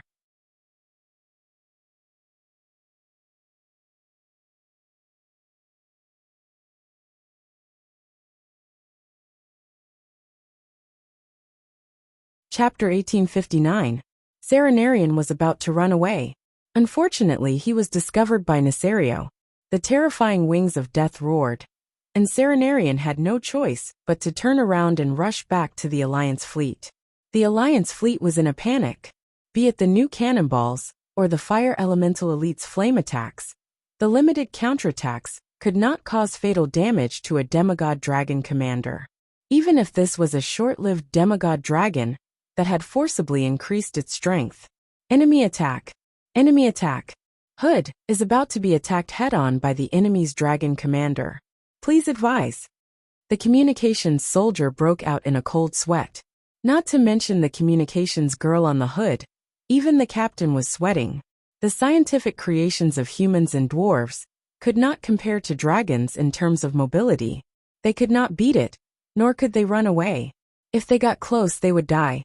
However, in the communication mirror, the communications girl seemed to be listening to something. Then, she immediately turned her head and smiled. Sir Commander said it's fine. Duque said it's fine? Then it should be fine. Duque had been in control of the Alliance for more than 10 years. Whether it was his demigod status or his prestige, they had reached the pinnacle. If he said it was fine, it should be fine. Even though everyone was nervous, even though everyone's palms were sweating, they still chose to believe in Duque and did nothing. There were no suitable targets within range. Firing indiscriminately would be a waste. The Alliance soldiers on the hood quietly waited for the verdict to come. In the eyes of others, a tragedy was about to happen. Suddenly, something that looked like a cloud or mist was torn apart, and a huge green dragon pounced from the left. Among the dragons, there was only one green dragon that had such a majestic and elegant appearance, the Emerald Dragon King Isra. She did not launch a brutal attack. She merely roared at the top of her voice. Serenarian knelt down. The dragon's face, which had been ferocious and violent because of his boss, calmed down at a speed visible to the naked eye. His gaping mouth also closed, as if he was about to enter the deepest sleep. Several green dragons that were not inferior to him swarmed up. Before Serenarian woke up from his dream, he used the most brutal bite of the dragons to tear the Twilight Dragon apart. Ah, was this a nightmare? If this is a nightmare, let me wake up. At the end of his life, Thanarian could not tell the difference between illusion and reality. He instinctively tried to use the Twilight Domain to absorb the energy around him to repair his body. But Isra was there. A green special domain completely suppressed Serenarian's domain. Just like the difference in strength between demigods, battles between domains were much simpler and more direct. The difference in strength naturally resulted in complete suppression in an instant. The outcome was decided in an instant. One of his green dragons held Cenarian's head in his mouth, ready to bring it back as a trophy. Isra instantly killed the enemy's general, turned around in the air, and even had the time to wave his claws at the officers of the Alliance fleet to show his friendliness. The appearance of this elegant and beautiful Dragon King immediately caused the entire fleet to cheer. The soldiers poked their heads out from behind the cannons, raised their hands high, and waved their arms excitedly. Even the fire elemental creatures led by the fire demon bowed to Isra. The captains of the various warships, and the officers in the fortress, were also excited to see this scene. Maybe the ancient war 10,000 years ago was like this, where all the races united to fight against evil. I think so. Even Duque, who was sitting in the command center of the fortress, felt like he was in the Return of the Army's war in the game. Isra, I won't let you die this time, Duque muttered softly, but Duque's words were heard by Tyrant. The beautiful high priestess immediately fell into deep thought. As Isra flew at high speed with the last few ancient green dragons, and returned to the main battlefield, the battle on Onyxia's side was also over. The Black Dragon Princess took a deep breath and blinded Variona's vision. All the feints were to cover up the sweeping tail of the scorpion-like dragon. This time Variona, who couldn't dodge in time, was hit in the head. Her entire left skull and left eye collapsed, and her left shoulder was also injured. Normal giant dragons would have died from such injuries, but Variona fully activated the Twilight Domain and even absorbed the frost elements in the air to heal herself. Onyxia followed up with another attack, and the Twilight Dragon finally fell from the sky. Variona fell like a cannonball into the middle of the iceberg on the west side of Dragon Pine River. The cracked ice spread in all directions and immediately caused an avalanche.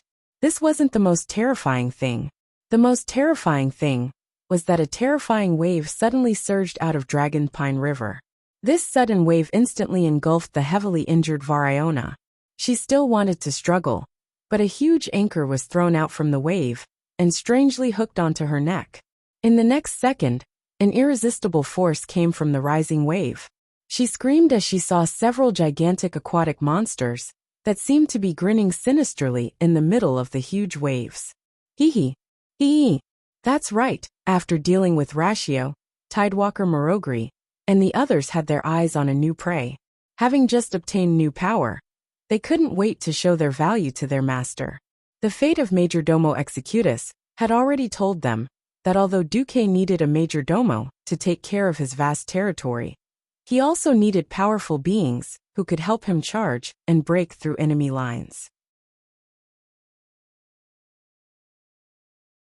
At first, these powerful aquatic beings didn't want their queen to rely on Duque. However, as Duque gradually revealed his strength and future, and when they obtained a share of the water elemental realm, the concept of master's master is our true master began to be deeply imprinted in their hearts.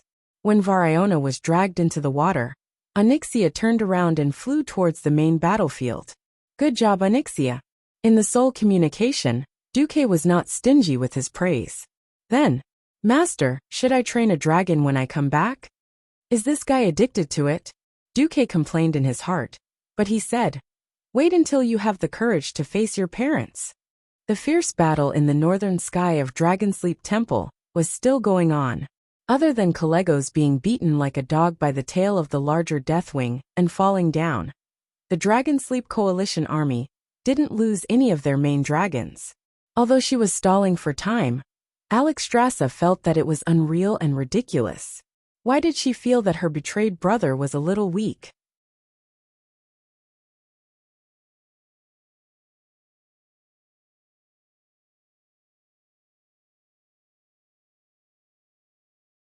Chapter 1860. Indeed, the wing of death that appeared in the north of the Long Sleep Temple had the most terrifying body. After integrating with the ancient progenitor WRM Galakrion's biological cells, his body size had skyrocketed to more than 500 meters. The core of his body was also 200 meters long and more than 100 meters wide. This was no different from a conjoined skyscraper of 70 to 80 stories, flying around in everyone's field of vision. That kind of earth-shattering brute force was not something any mortal creature could resist. This was no longer a matter of health. It was almost impossible to break through his defense. The thick layer of acid that wrapped around his body was simply his second layer of dragon skin. An ordinary WRM's dragon breath would at most evaporate into a cloud of acid mist. It could not even touch his body. They had to be even more careful not to choke on the acid mist when they were downwind.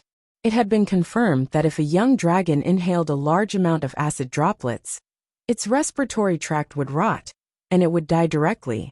Only dragons of the ancient WRM level could hurt the wing of death. Unfortunately, it was only superficial injuries that did not affect the muscles and bones. The ancient blue dragon Irigos had boldly wrapped his dragon body with frost elements, and sealed a large area of the acid on Neserio's body with frost dragon breath. He then rushed over to break the acid, and gave Neserio's body a direct hit with a magic bomb.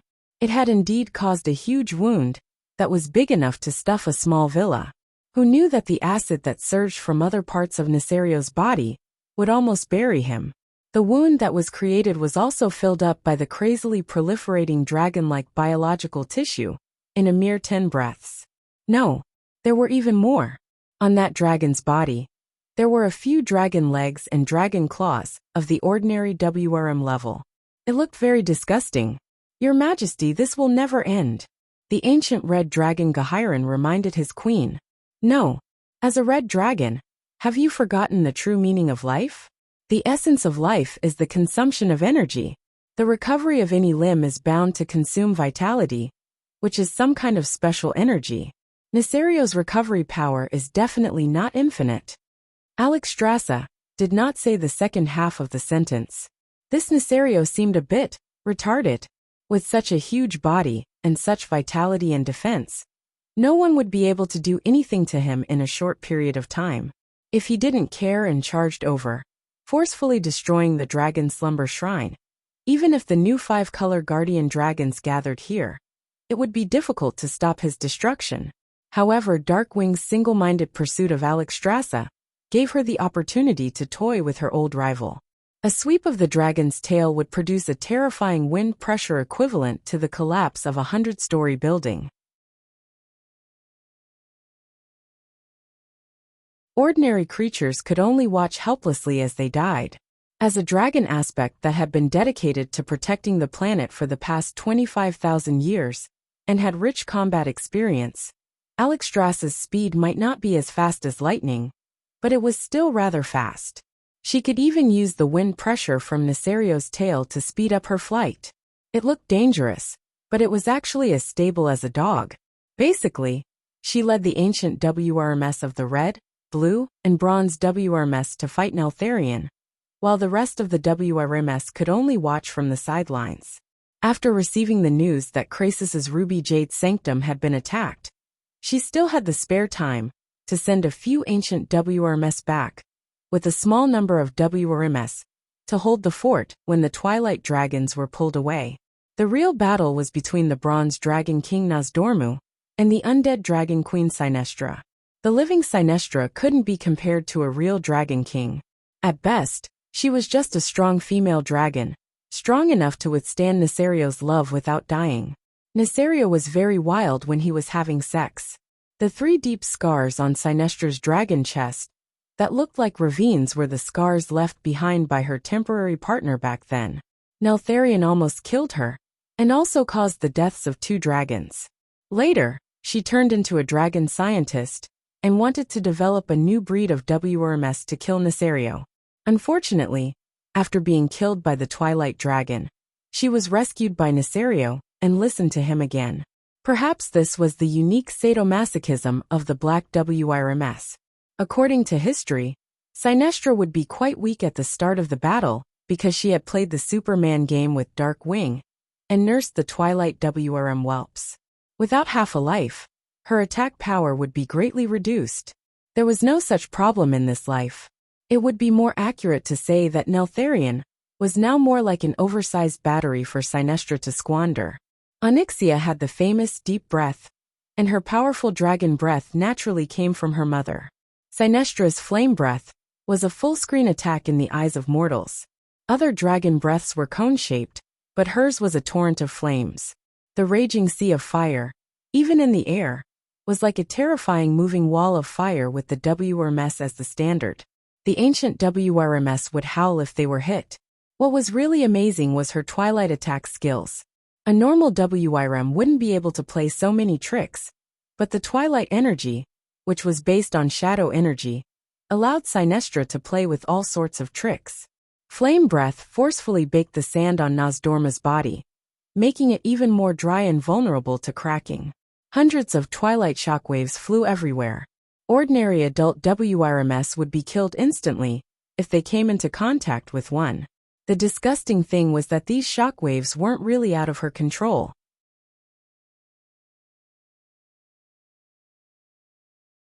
They weakened and dissipated on their own after being fired. These Twilight energy balls would hover in midair according to her will, and connect in 2s and 3s. Between 2 Twilight energy balls, there would also be Twilight cutting rays. If one accidentally touched them, a huge amount of Twilight energy would surge into one's body. Not to mention the ancient WRMS. Even Nozdormu had a small finger cut off by the Twilight rays, if he wasn't careful. Of course, Nozdormu was more like an illusory spiritual energy projection. His dragon body was just an existence that had gathered a large amount of sand and materialized.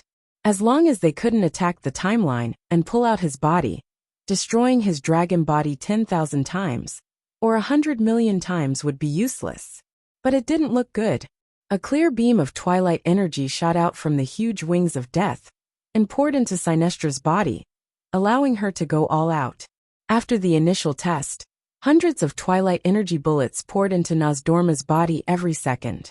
As a dimensional dragon king that could interfere with time and history, Nozdorma's body was also a fortress. After his power of time and space started to show, Sinestra felt that her movements had become much slower. Not only her speed, but even her thoughts had started to stagnate. Nozdorma's huge sand WRMS body was like a stimulant and kept increasing its speed under the effect of haste. Unfortunately, it was more like they couldn't do anything to each other.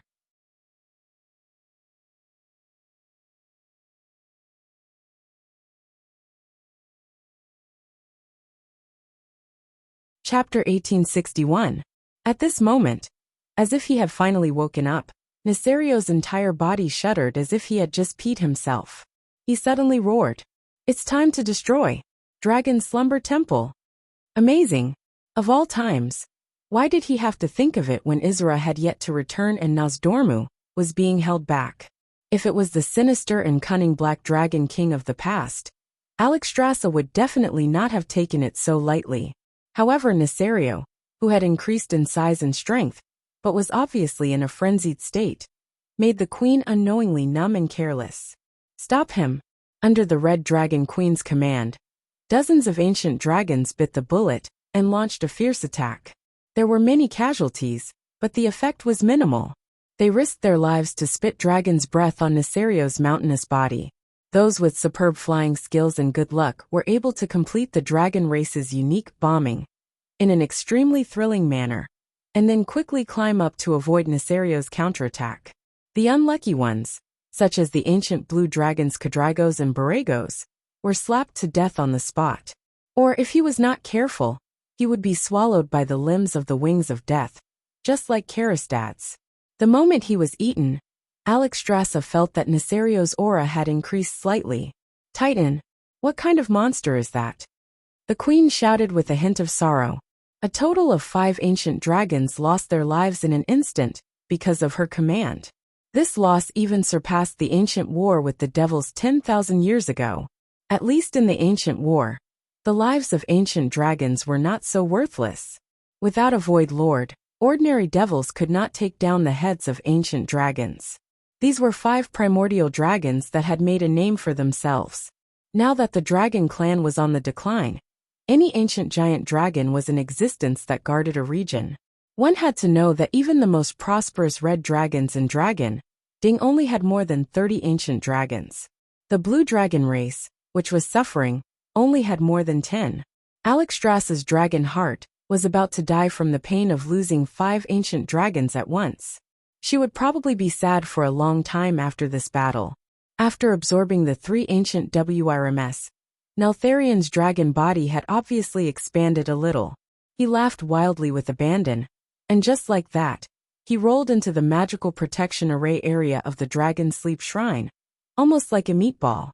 The Dragon Sleeping Temple's magical defense was undoubtedly the best, but the strongest fortresses were often breached from the inside. As the designated guardians of the Titans, the dragon aspects had the right to use the Dragon Sleep Temple, but they were not the creators of the Dragon Sleep Temple.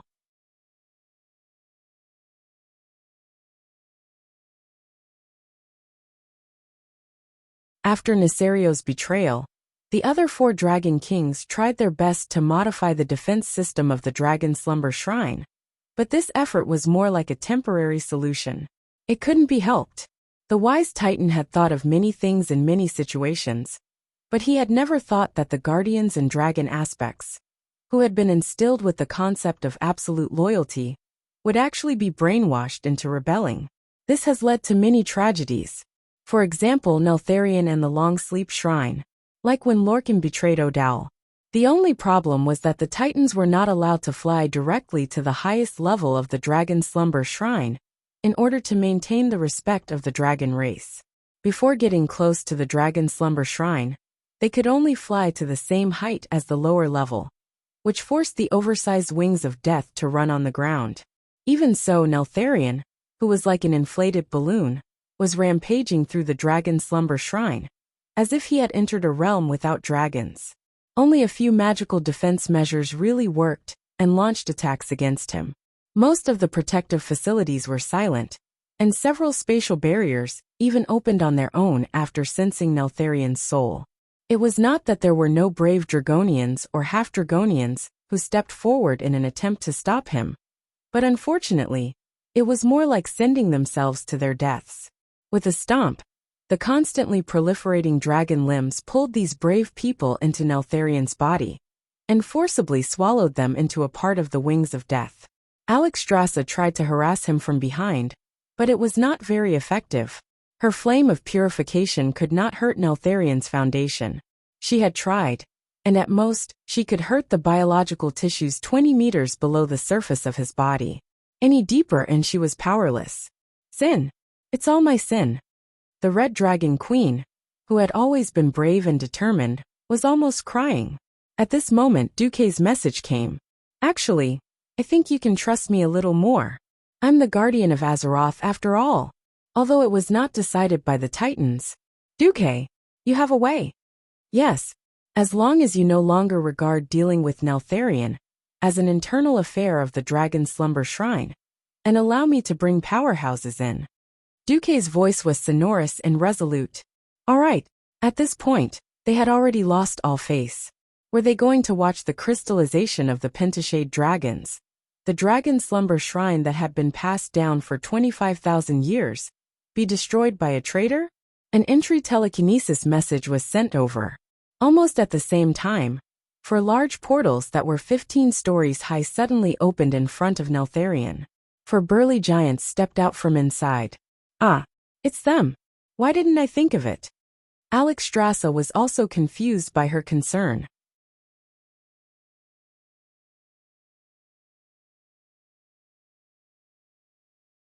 Compared to Duque, it was more justifiable for Archivon's 4 guardians to enter the Dragon Slumber Shrine. After all, they were all Titans. Although the 4 of them were very strong, could they deal with Neltharion, who was so huge? The 4 great guardians were 10 stories tall. To mortals they were definitely huge beings. Tragically, size was relative, compared to Neltharion, whose torso was 200 meters long, and was basically a moving mountain. A 30-meter-tall body was really not enough. They were just a few miserable dwarfs. Right at this time, Duke's figure suddenly appeared in a flash. He stood on the shoulder of Rock Guardian Archavon.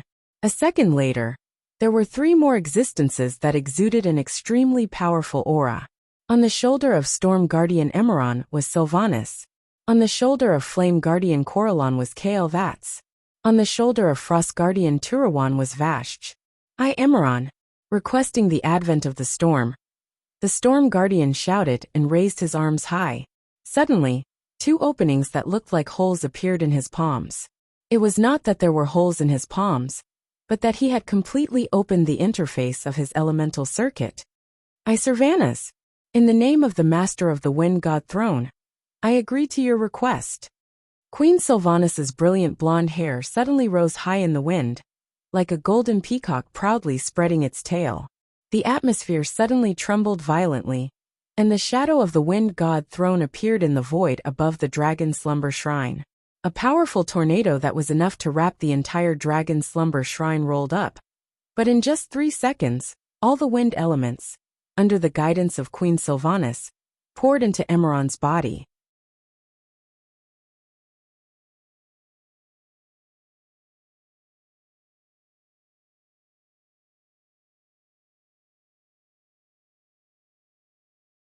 Chapter 1862.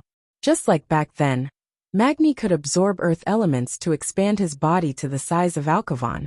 Now the half-elemental, half-living Amarin was doing the same thing. If it was in the past, there wouldn't have been so much pure and highly concentrated wind elements to support his enlarged body. But after Queen Sylvanas grasped the wind elemental realm, everything was different. Amarin's body expanded like an inflated balloon. In less than 3 seconds, he had become a 100-meter-tall giant, at least 3 times larger than his original size. If he was a human, he would definitely feel uncomfortable because of the changes in his body structure. The Watcher himself was not a living being in the standard sense. Not only his body, even the clothes and equipment on his body were mostly made of elements. And as a half-elemental life form, There was no discomfort after becoming bigger, as long as the body proportion was normal. Oh! Amarin let out a wild and heroic roar. Not only him, but the two watchers, Coralon and Turawan, were also enjoying the same treatment. The massive injection of fire and frost elements made them also become giants of Imaron's level. A moment ago, in front of Nesario, who had become incomparably huge after absorbing Galakrn's remains, the three giants were just dwarfs.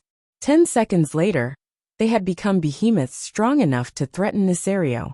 Even though the main trunk of the wings was more than 200 meters long, the dragon race had long tails and necks. Even if the necks were shorter because of Galakrn's genes, the main trunk of the wings was still more than 120 meters long. Both sides had become terrifying existences of the same weight class.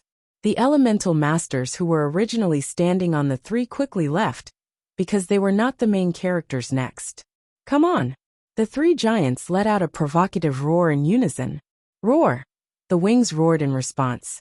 It swatted at Imaron's head, but the Storm Watcher showed agility that was not commensurate with his size. He actually did a front somersault, dodged the attack, and stepped on Nesario's left wing.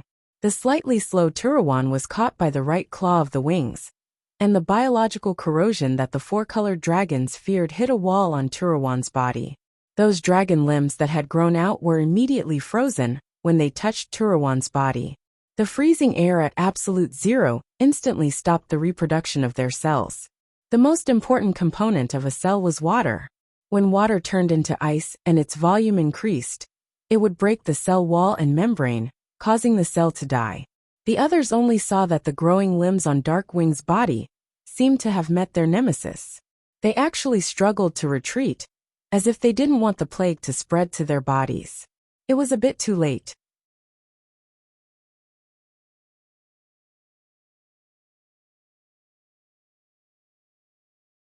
Large amounts of limbs were completely frozen, and then disintegrated into beautiful ice crystal fragments. The real main attacker was the Flame Warden Kalaran. He took huge steps that shook the world and rushed to the side of Wings, giving Wings a hard shoulder bump. Bang! Roar! Not only did Coralon knock the black dragon over, but the raging fire elements on its body also evaporated a large amount of acid on the dragon's body. Deathwing let out a thunderous cry of pain. This was the first time he had been knocked over since the start of the battle. He lay on his side on the ground with his four limbs in the air. As a former dragon aspect of the combat faction, Wing was not that easy to kill. When the other two wardens wanted to go up and take advantage of the situation, he raised his limbs and kicked them away.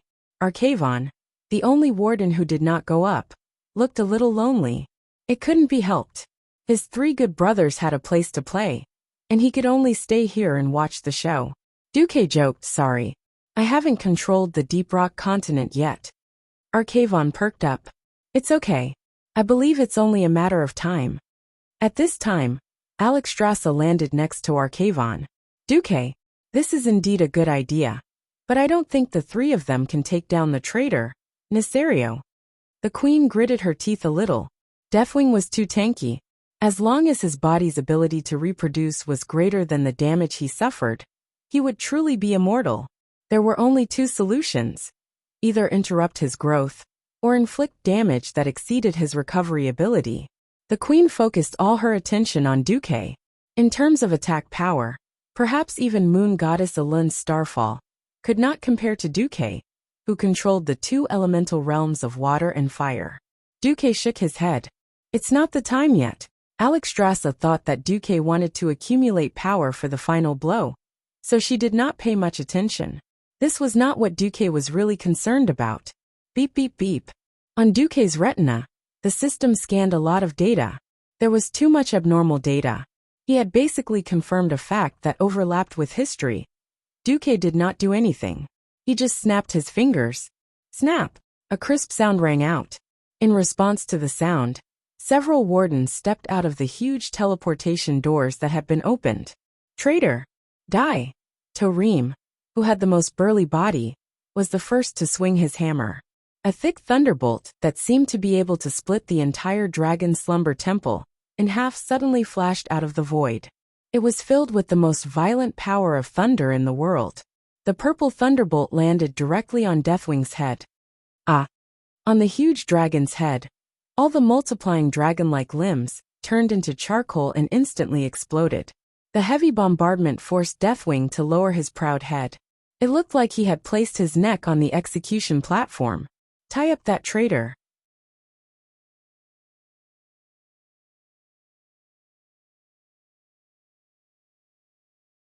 Life Guardian Freya raised her arms high. Several green vines with a diameter of more than 10 meters broke out of the frozen ground in front of the Dragon Slumber Temple and tightly wrapped around the struggling dragon's neck. The third warden, Hodier, appeared. He raised his hands high, and a frost axe that was far larger than his body size took shape in his hands. The ratio between his body and the frost axe was quite exaggerated. It looked like a mouse lifting an elephant. With a thunderous roar, the huge single-edged ice axe had a real master. Frost Guardian Turawan took the terrifying ice axe that Hodier had created. It seemed to be able to split the sky and earth. The axe that symbolized judgment finally fell. Sizzle! It was a strange sound that did not match the scene. The scene seemed to be frozen. Then, like a comic strip, everyone saw that after Nesario's huge snake neck was cut off, he began to roll and twitch in pain on the ground like an earthworm that had been roasted by fire. His dragon head even bit the dragon skeletons that were scattered on the ice field. The sound of bones breaking made one's scalp tingle.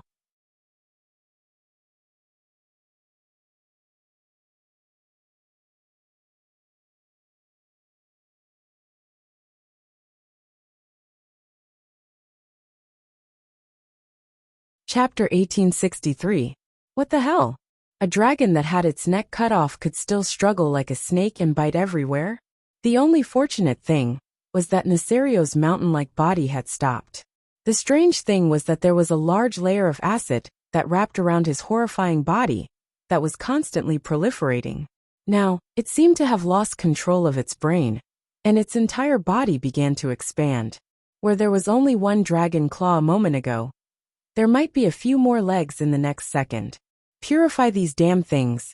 The Red Dragon Queen gave the order, and the Sleeping Dragon Coalition army immediately flew over. The dragons spat out a surprise attack with all their might, using their pure elements to destroy these constantly proliferating things. Fortunately, the flame of purification was still relatively effective against these biological tissues that had lost their foundation and no longer had the assistance of twilight energy to help them proliferate. Amidst the howls that sounded like countless murdered dragons, the proliferation finally began to slow down. One could see that the swollen skeletal body had finally become a little shriveled. This was the work of the underlings.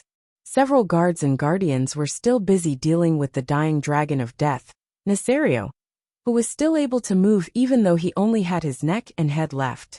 Here, Hodier materialized another spear made of ice. This 100-meter-long ice spear was more than 3 times Hodier's height, and it was just right for the enlarged Turawan to use.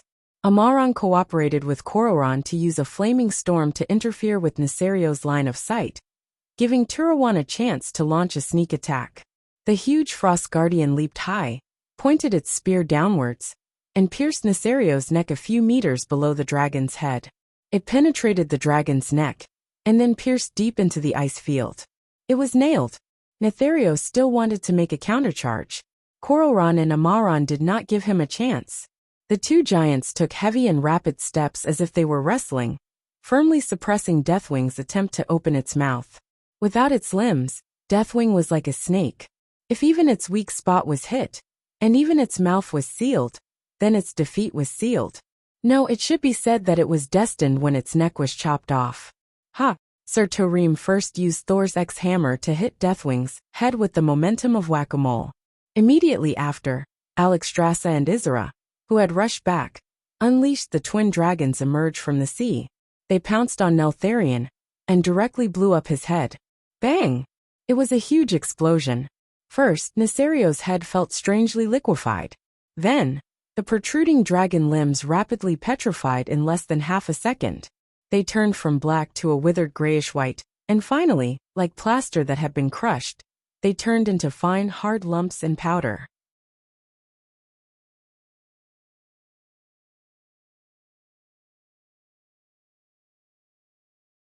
This kind of killing made every Titan powerhouse who had participated in this battle feel a little surreal. Have we killed Nesario? Freya, the guardian of life, was a little confused. Something doesn't feel right.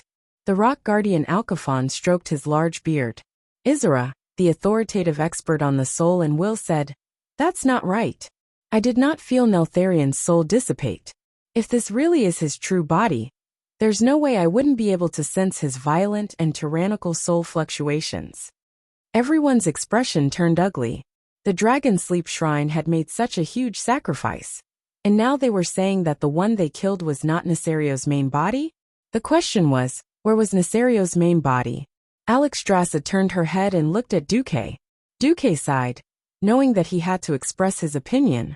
"I felt that something was wrong since just now. I'm very sensitive to evil and soul fluctuations. Just like when I discovered that Sargeras possessed Medivh. I also discovered that Nesario had transformed into Lord Presto. I'm sure that the Nesario we just killed could only be considered a clone." What? All the powerhouses were shocked. Duque added, "The most powerful clone." Even so, everyone still didn't look good. Duque sighed. "Well, this Nesario is a fake, but at least the Sinestra outside is the real one. Let's get rid of her first." A group of aggressive guardians, watchmen and dragon aspects swarmed forward. The dragon mother, who was originally quite difficult to deal with, screamed and screamed.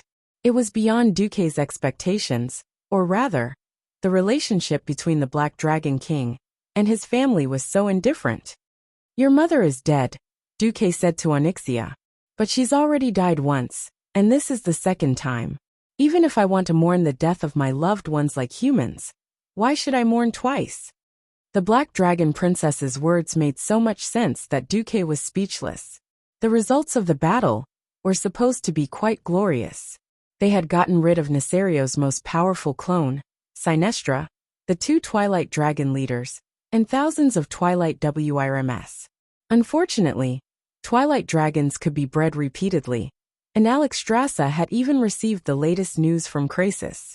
Those damn Twilight believers could pollute the dragon eggs with Twilight magic, causing normal 4-colored dragon eggs to hatch into Twilight dragon whelps. Krasis had no choice but to join forces with other ancient dragons to kill those Twilight dragon whelps and destroy those dragon eggs. The dragons of the various races were distressed and worried at the same time. If Nesario's main body was hiding in an unknown corner and relying on a clone and a bunch of Twilight dragon cannon fodder, he could threaten a base like the Dragon Sleep Temple every time. How could they fight this battle? Isra approached Duque at this time. She had transformed into an elf. Duque blinked.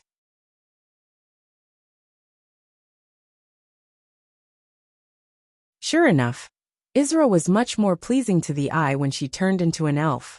Isra said, "Duque, according to your speculation, where will Nesario's main body be?" Duque opened his mouth. He wanted to spoil it, but bitterly found that he couldn't. Originally, the first time in history that the Wing of Death besieged the Dragon Sleep Temple, it was the main body who personally led the Twilight Dragon army. Its biggest feature was that its body was covered with super hard source armor. The reason why Nesario was called Iron Chin by the players was because he wore a huge source metal chin under his chin. Ordinary attacks of the dragons could not penetrate the incomparably hard source armor at all. Without seeing the source armor, Duque's first thought was that this exaggerated version of Nesario was a fake. Now it seemed that this was indeed the case. Duque wanted to say something but stopped. Alexstrasza thought that Duque was angry. She also flew over and transformed into her human form. The red-haired mature lady from back then had returned. I know. I was too selfish to think that I could rely on the power of the Dragon Sleep Temple to deal with the traitor. It's my fault, please forgive me, okay? I owe you a big favor." Now Neltharion had become a Terminator. I can't let a guy who has the ability to destroy the world run around. Just say what you've speculated.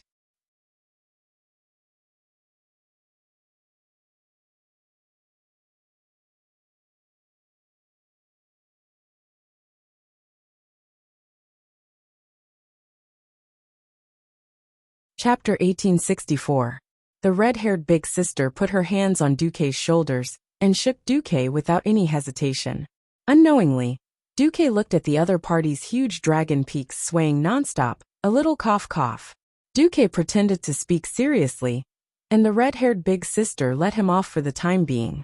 I'm guessing that N'Zoth used evil magic to completely strengthen Nasario's soul. His original body may be very similar to Nozdormu, and has already transcended the cycle of life. Simple death can no longer stop the madness of Deathwing. Only by completely destroying his origin can he truly be killed. As soon as Duque's voice fell, the whole place was dead silent. How could they fight this? The original body hid in the origin of the world, or the crevice of space and time, and then continuously released the proliferating splits to cause trouble. Even the splits were so strong, if he were to wreak havoc in the world, no one dared to imagine what would happen. Well, the worst-case scenario is that Deathwing has more than one doppelganger. Perhaps their strength and vitality are not as strong as this one, but it's still very troublesome. Duque's words were practically a prophecy. On the second day, almost all the main cities in Azeroth received reports of being attacked by Deathwing, Shameless Dragon, destroying heaven and earth. Although they did not want to admit it, even if Deathwing was divided into dozens of doppelgangers, each doppelganger was still equivalent to an ancient dragon and could easily destroy a city. Eastern Kingdom continent, from the northernmost Silvermoon City all the way to the south, including the main cities of Lordaeron, Gilneas, South Sea City, Rapids Fort, Iron Furnace Fort, Stormwind City, New Kurtiras City, and other cities. Almost every city with a population of more than 10,000 had a Deathwing doppelganger. Alliance cities like Kalimdor, Darnassus, Exodar, and Theramore could not escape. But even Ashenvale's Astrana and the distant Feathermoon Fortress on the southwest island of the mainland were attacked. Alliance cities were certainly Nasario's main targets, but the tribes and the various races that had left the tribes could not escape either. Winterspring's New Undercity, the Goblins' Rusty Water City, the Tauren's Thunder Cliff, the Trolls' Echo Archipelago's Dark Spear Island, the Orcs' Orgrimmar, and other main cities, plus the Crossroads, as well as the Orcs' Warsong labor camp that broke into Ashenvale to prepare to cut down trees. The flames that represented death were burning. The huge city walls crumbled under his claws. None of the birds were a match for him. Even the bravest warrior would be powerless in front of these flying monsters. The Alliance was still okay. This was because every Alliance city had at least one protector or overseer standing guard.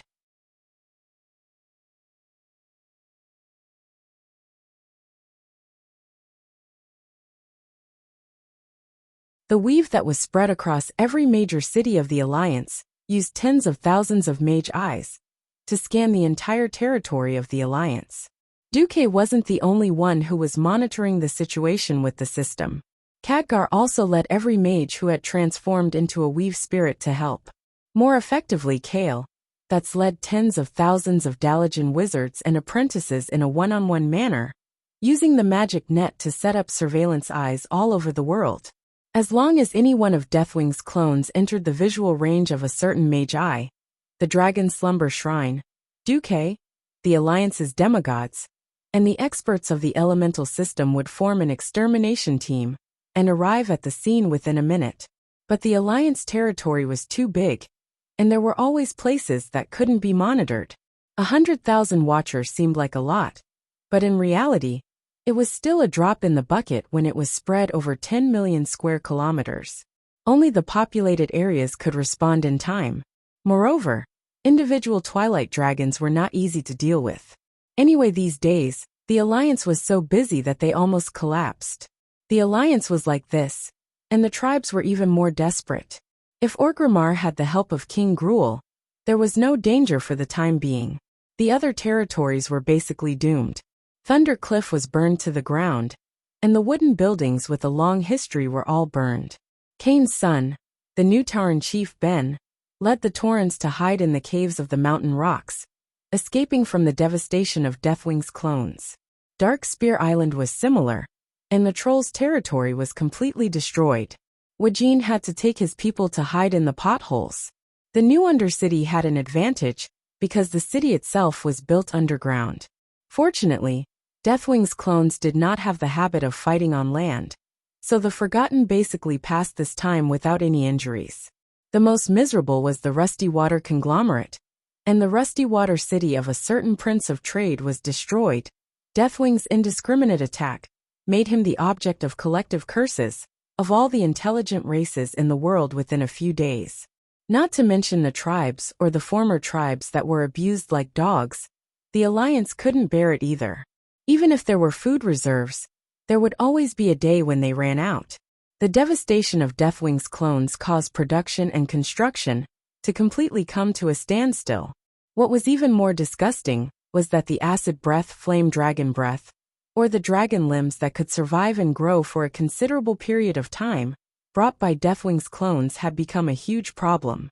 Looking at the report, sometimes Duque even thought that he had traveled to the Silent Hill world and played a game of death with those deformed monsters.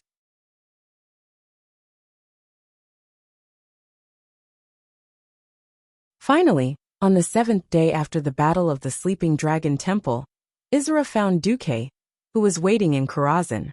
Duque, I know you have a way. I can sense it, why don't you say it? Duque spat in his heart, damn. A guy with telepathy is a blockhead. In the face of Isra's pleading attitude, Duque really couldn't be tough. Anyway, if there were no accidents, he still had to go with the general trend. He could only sigh and say a modified version of the idea. I did think of an idea, but it's a pity that the idea is too crazy. And whether it succeeds or not, the consequences will be very serious. What consequences? Isra asked. She held Duque's hands with both of them, not allowing Duque to back down. Duque said word by word.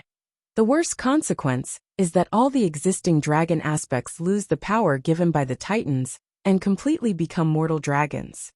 Isra was very smart, and she guessed immediately. Are you talking about the soul of the dragon?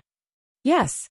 But the thing that degenerated into the soul of the demon, hasn't it already been destroyed by us? After Duque rescued Alexstrasza from the grim battle fortress, in order to avoid trouble, the queen found a way to let Duque destroy the parts of the other 4 dragons, leaving only the black dragon part to cause trouble for Duque. Because of this, Duque was able to tame Onyxia. Duque reminded Isra. I'm talking about the soul of the dragon, from the ancient war 10,000 years ago. Isra immediately gasped. She knew what Duque was talking about.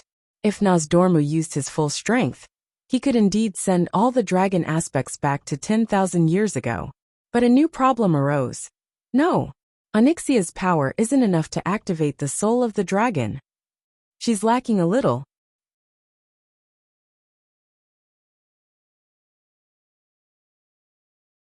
Chapter 1865. Onyxia was known as a dragon aspect, and her foundation was also the power of the earth. Everyone knew that she was just there to make up the numbers. If this world could give a dragon a good or evil rating, she would probably have a -100 rating. Of course, it could have been -1000. After being trained by Duque for so long, her evil rating must have decreased a lot. She wouldn't do anything that he didn't want her to do, and she wouldn't do anything rash. She was like a well-behaved child. However, everyone knew that underneath the rules, there was perhaps evil hidden in the deepest part of one's heart.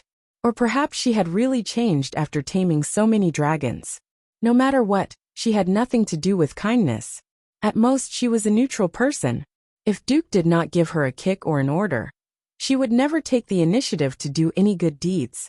Not to mention protecting the world as her own responsibility. The reason why the dragon aspects had the word protect was because they really respected this responsibility and were willing to treat it as their duty. Also, because of the harmony between the soul and the responsibility, they could draw power that surpassed the mortal world from the mysterious rules left behind by the Titans. In terms of fighting ability, she was definitely 100 times better than that useless dragon King Kalegos. That guy's combat ability was probably one of the lowest among the ancient dragons. When it came to activating the dragon's soul, it was the other way around.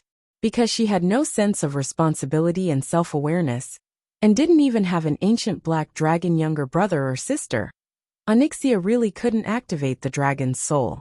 If she was missing one of these 4, It would be very dangerous. Izra's words made Duque narrow his eyes. Is she lacking a little, or not at all? Izra also sighed. Sigh, she's very talented.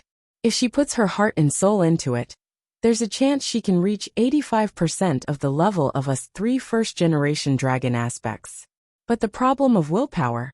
We've already done tests. Kalegos can reach 90% of the 3 of us if he puts his heart and soul into it. But Onyxia can only reach 50% at most. That wasn't even enough to pass. Duque knew that Izra had already given him face. In actual combat, everything had to be discounted, usually 60%, but in actual combat, there might only be 40% or 50% left. How much water a bucket can hold will always depend on the shortest board. If he really hoped that Onyxia could perform steadily, then he would be screwed. What's more, she was not a fool who would dare to kill her father. Onyxia was still quite afraid of her father. The resistance in Stormwind City had certainly strengthened her confidence. But how much confidence did she have? If she really wanted to attack Nesario, something might go wrong. Facing Izra's burning gaze, Duque sighed. I'm going to do some mental work on Onyxia. But I can only increase the probability to 70%. Then, Izra really wanted to say, even 70% is not enough. But she didn't say it in the end. The thoughts of an adult intelligent creature were the hardest to change. Duque boasted that he had improved it to 70%, which was already quite impressive. When will the results be out? Izra asked. Give me one night. Duque's words had a double meaning. For once, Izra's face, which was already pale and rosy, seemed to have turned a shade redder. Then I'll have to trouble you, Duque. I'll come back tomorrow morning. Izra did not put on any airs. Instead, he bowed deeply to Duque. The dragon's peak flashed a white light under the effect of gravity, almost blinding Duque's eyes. Duque quickly looked away. After Izra left, Duque called Onyxia. Yo, my master, is there something you need from me? Countess Katrana, the black dragon princess, wore a red mid-dress, and everything below the knees was covered by a black veil. After spending so much time together, she could see through Duque's thoughts at a glance. Oh, are you going to tame a dragon? Duque's gaze was in order, and the human-shaped dragon just lay down meekly. When the dragon-taming whip entered the dragon's cave as usual, the black dragon let out a long dragon roar. The dragon-taming whip easily crushed the dragon's pride. Unknowingly, Onyxia had become addicted to the dragon-taming ceremony. In the ceremony, she could completely let go of her schemes and distracting thoughts, and enjoy the strange feeling of being conquered to her heart's content. After a long while, the ceremony ended, although the dragon-taming whip was still deeply embedded. Onyxia, tell me, what do you think of the world of Azeroth? Onyxia was a little confused, but she still answered, I don't really care. I'll just follow you from now on. Duque's heart lit up. He knew that this was the crux of the problem. She had no feelings for Azeroth at all. In her eyes, this planet was no different from a pebble beside a nest. There was no special meaning to it. So naturally, she did not care about protecting it. Duque knew that he had no choice but to use some strong medicine. He faced the sky at a 45-degree angle, and an invisible tear fell from his crocodile-like eyes. He lamented in his heart, Azeroth, Azeroth, in order to save you, I lost all my integrity. Remember to repay me. Let me ascend to godhood. A gust of wind blew through the void, and it seemed to come from the will of Azeroth. Shut up. Duque was bewitched, and he thought that the will of the planet had agreed.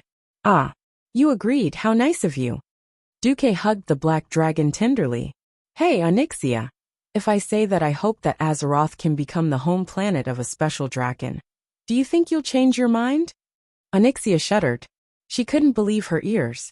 Her current position might seem very secure, but a mount was still a mount.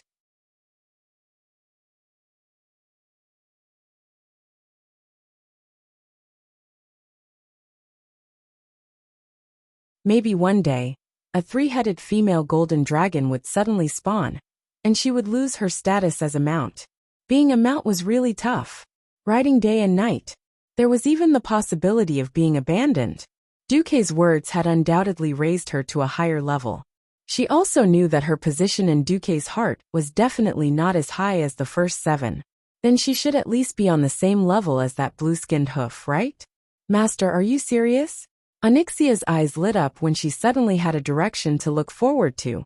You're still calling me master? Duque smirked. Yo, Duque. I suddenly realized that I'm becoming more and more infatuated with you. With that, Onyxia did not even need to turn over, and her dragon body directly shook. The next day, Isra visited again and personally conducted the guardian test on Onyxia. This is a miracle.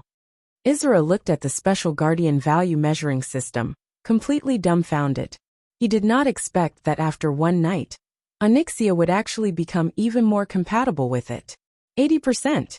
This number was simply shocking. Hee. Azeroth is where my mother's nest is. I definitely won't let it be destroyed so easily. The black dragon princess face was glowing with energy.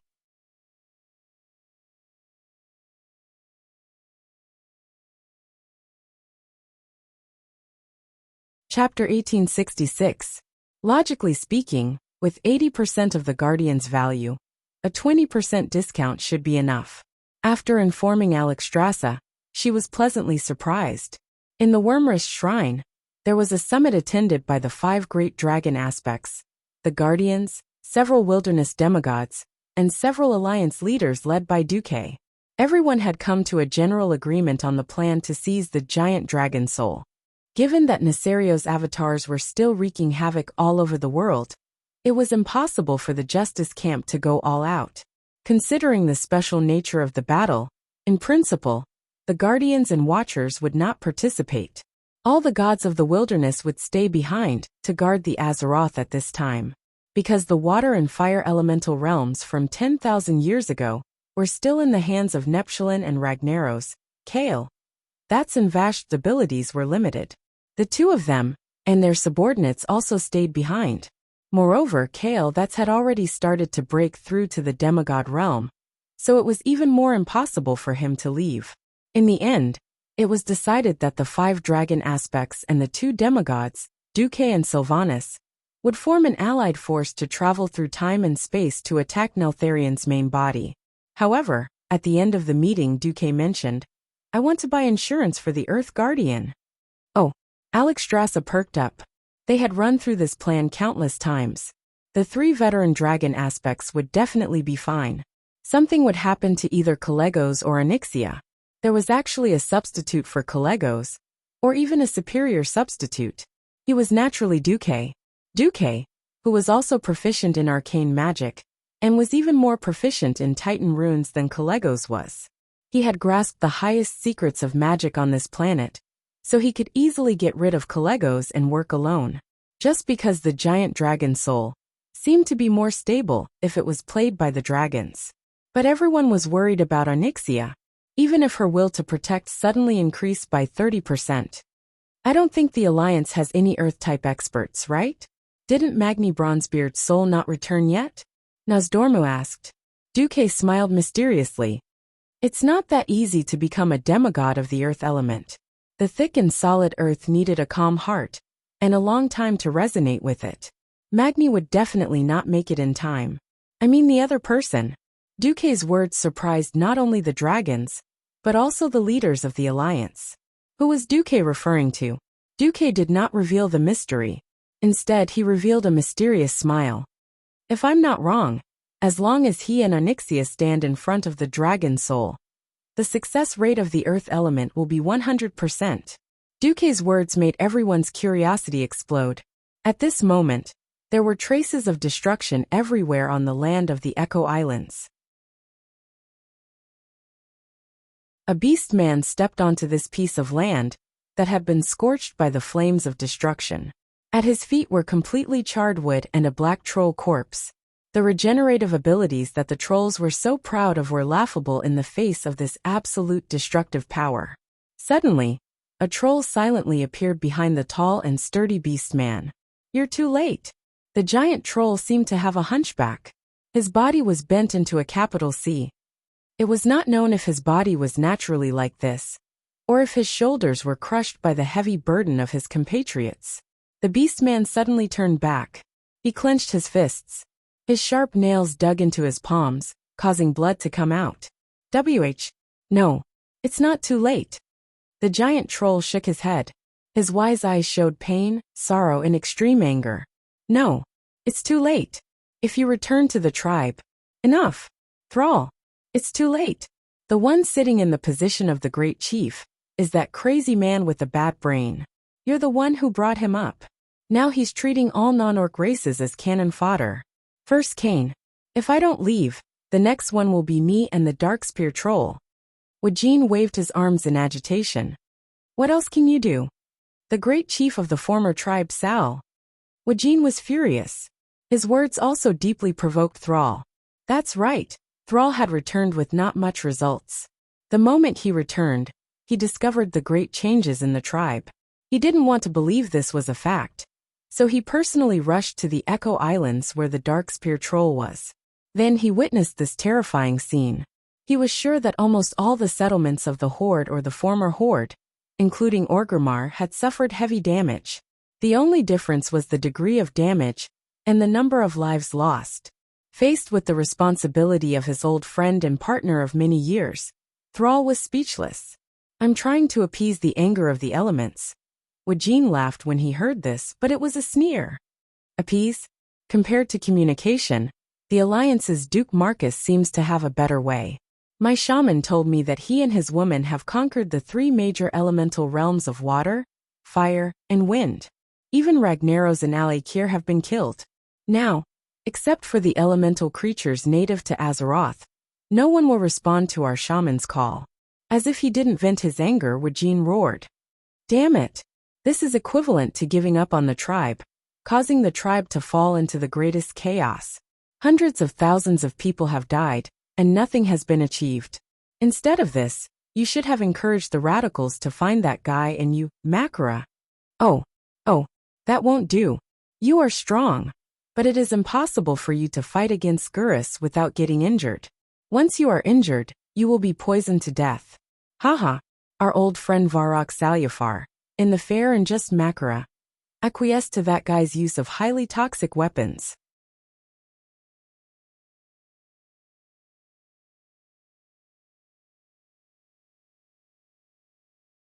Thrall fell into a long silence. The cruel reality slapped Sal's face left and right. He knew very well that Wajin loved the tribe as much as he did. The new tribe was built by him and Wajin, who joined first, and then there were the Tauren, the Forsaken, and the Goblins.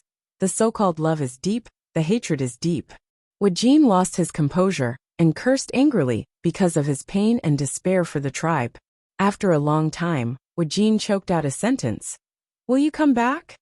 Thrall said bitterly. I can't think about other things until this catastrophe is over. What is more important than the tribe? Thrall closed his eyes, and when he opened them again his eyes were full of pain. Whether it is the tribe or the orcs, we have not shown our value in this battle against evil for a long time. If I don't do something, once there is a window of time in Azeroth where there is no common enemy, I bet that the Alliance will definitely attack the tribe. At that time, it is likely that the orcs, trolls, Tauren, goblins, and the Forsaken will all be erased from this planet. Wajin was shocked. Thrall's last words were, Duque came to me and asked me to be his backup. You're tuning in to the Li Mei's Sword of Destiny YouTube channel. We're so grateful for your support, and don't forget to subscribe to join us on this incredible journey through captivating stories.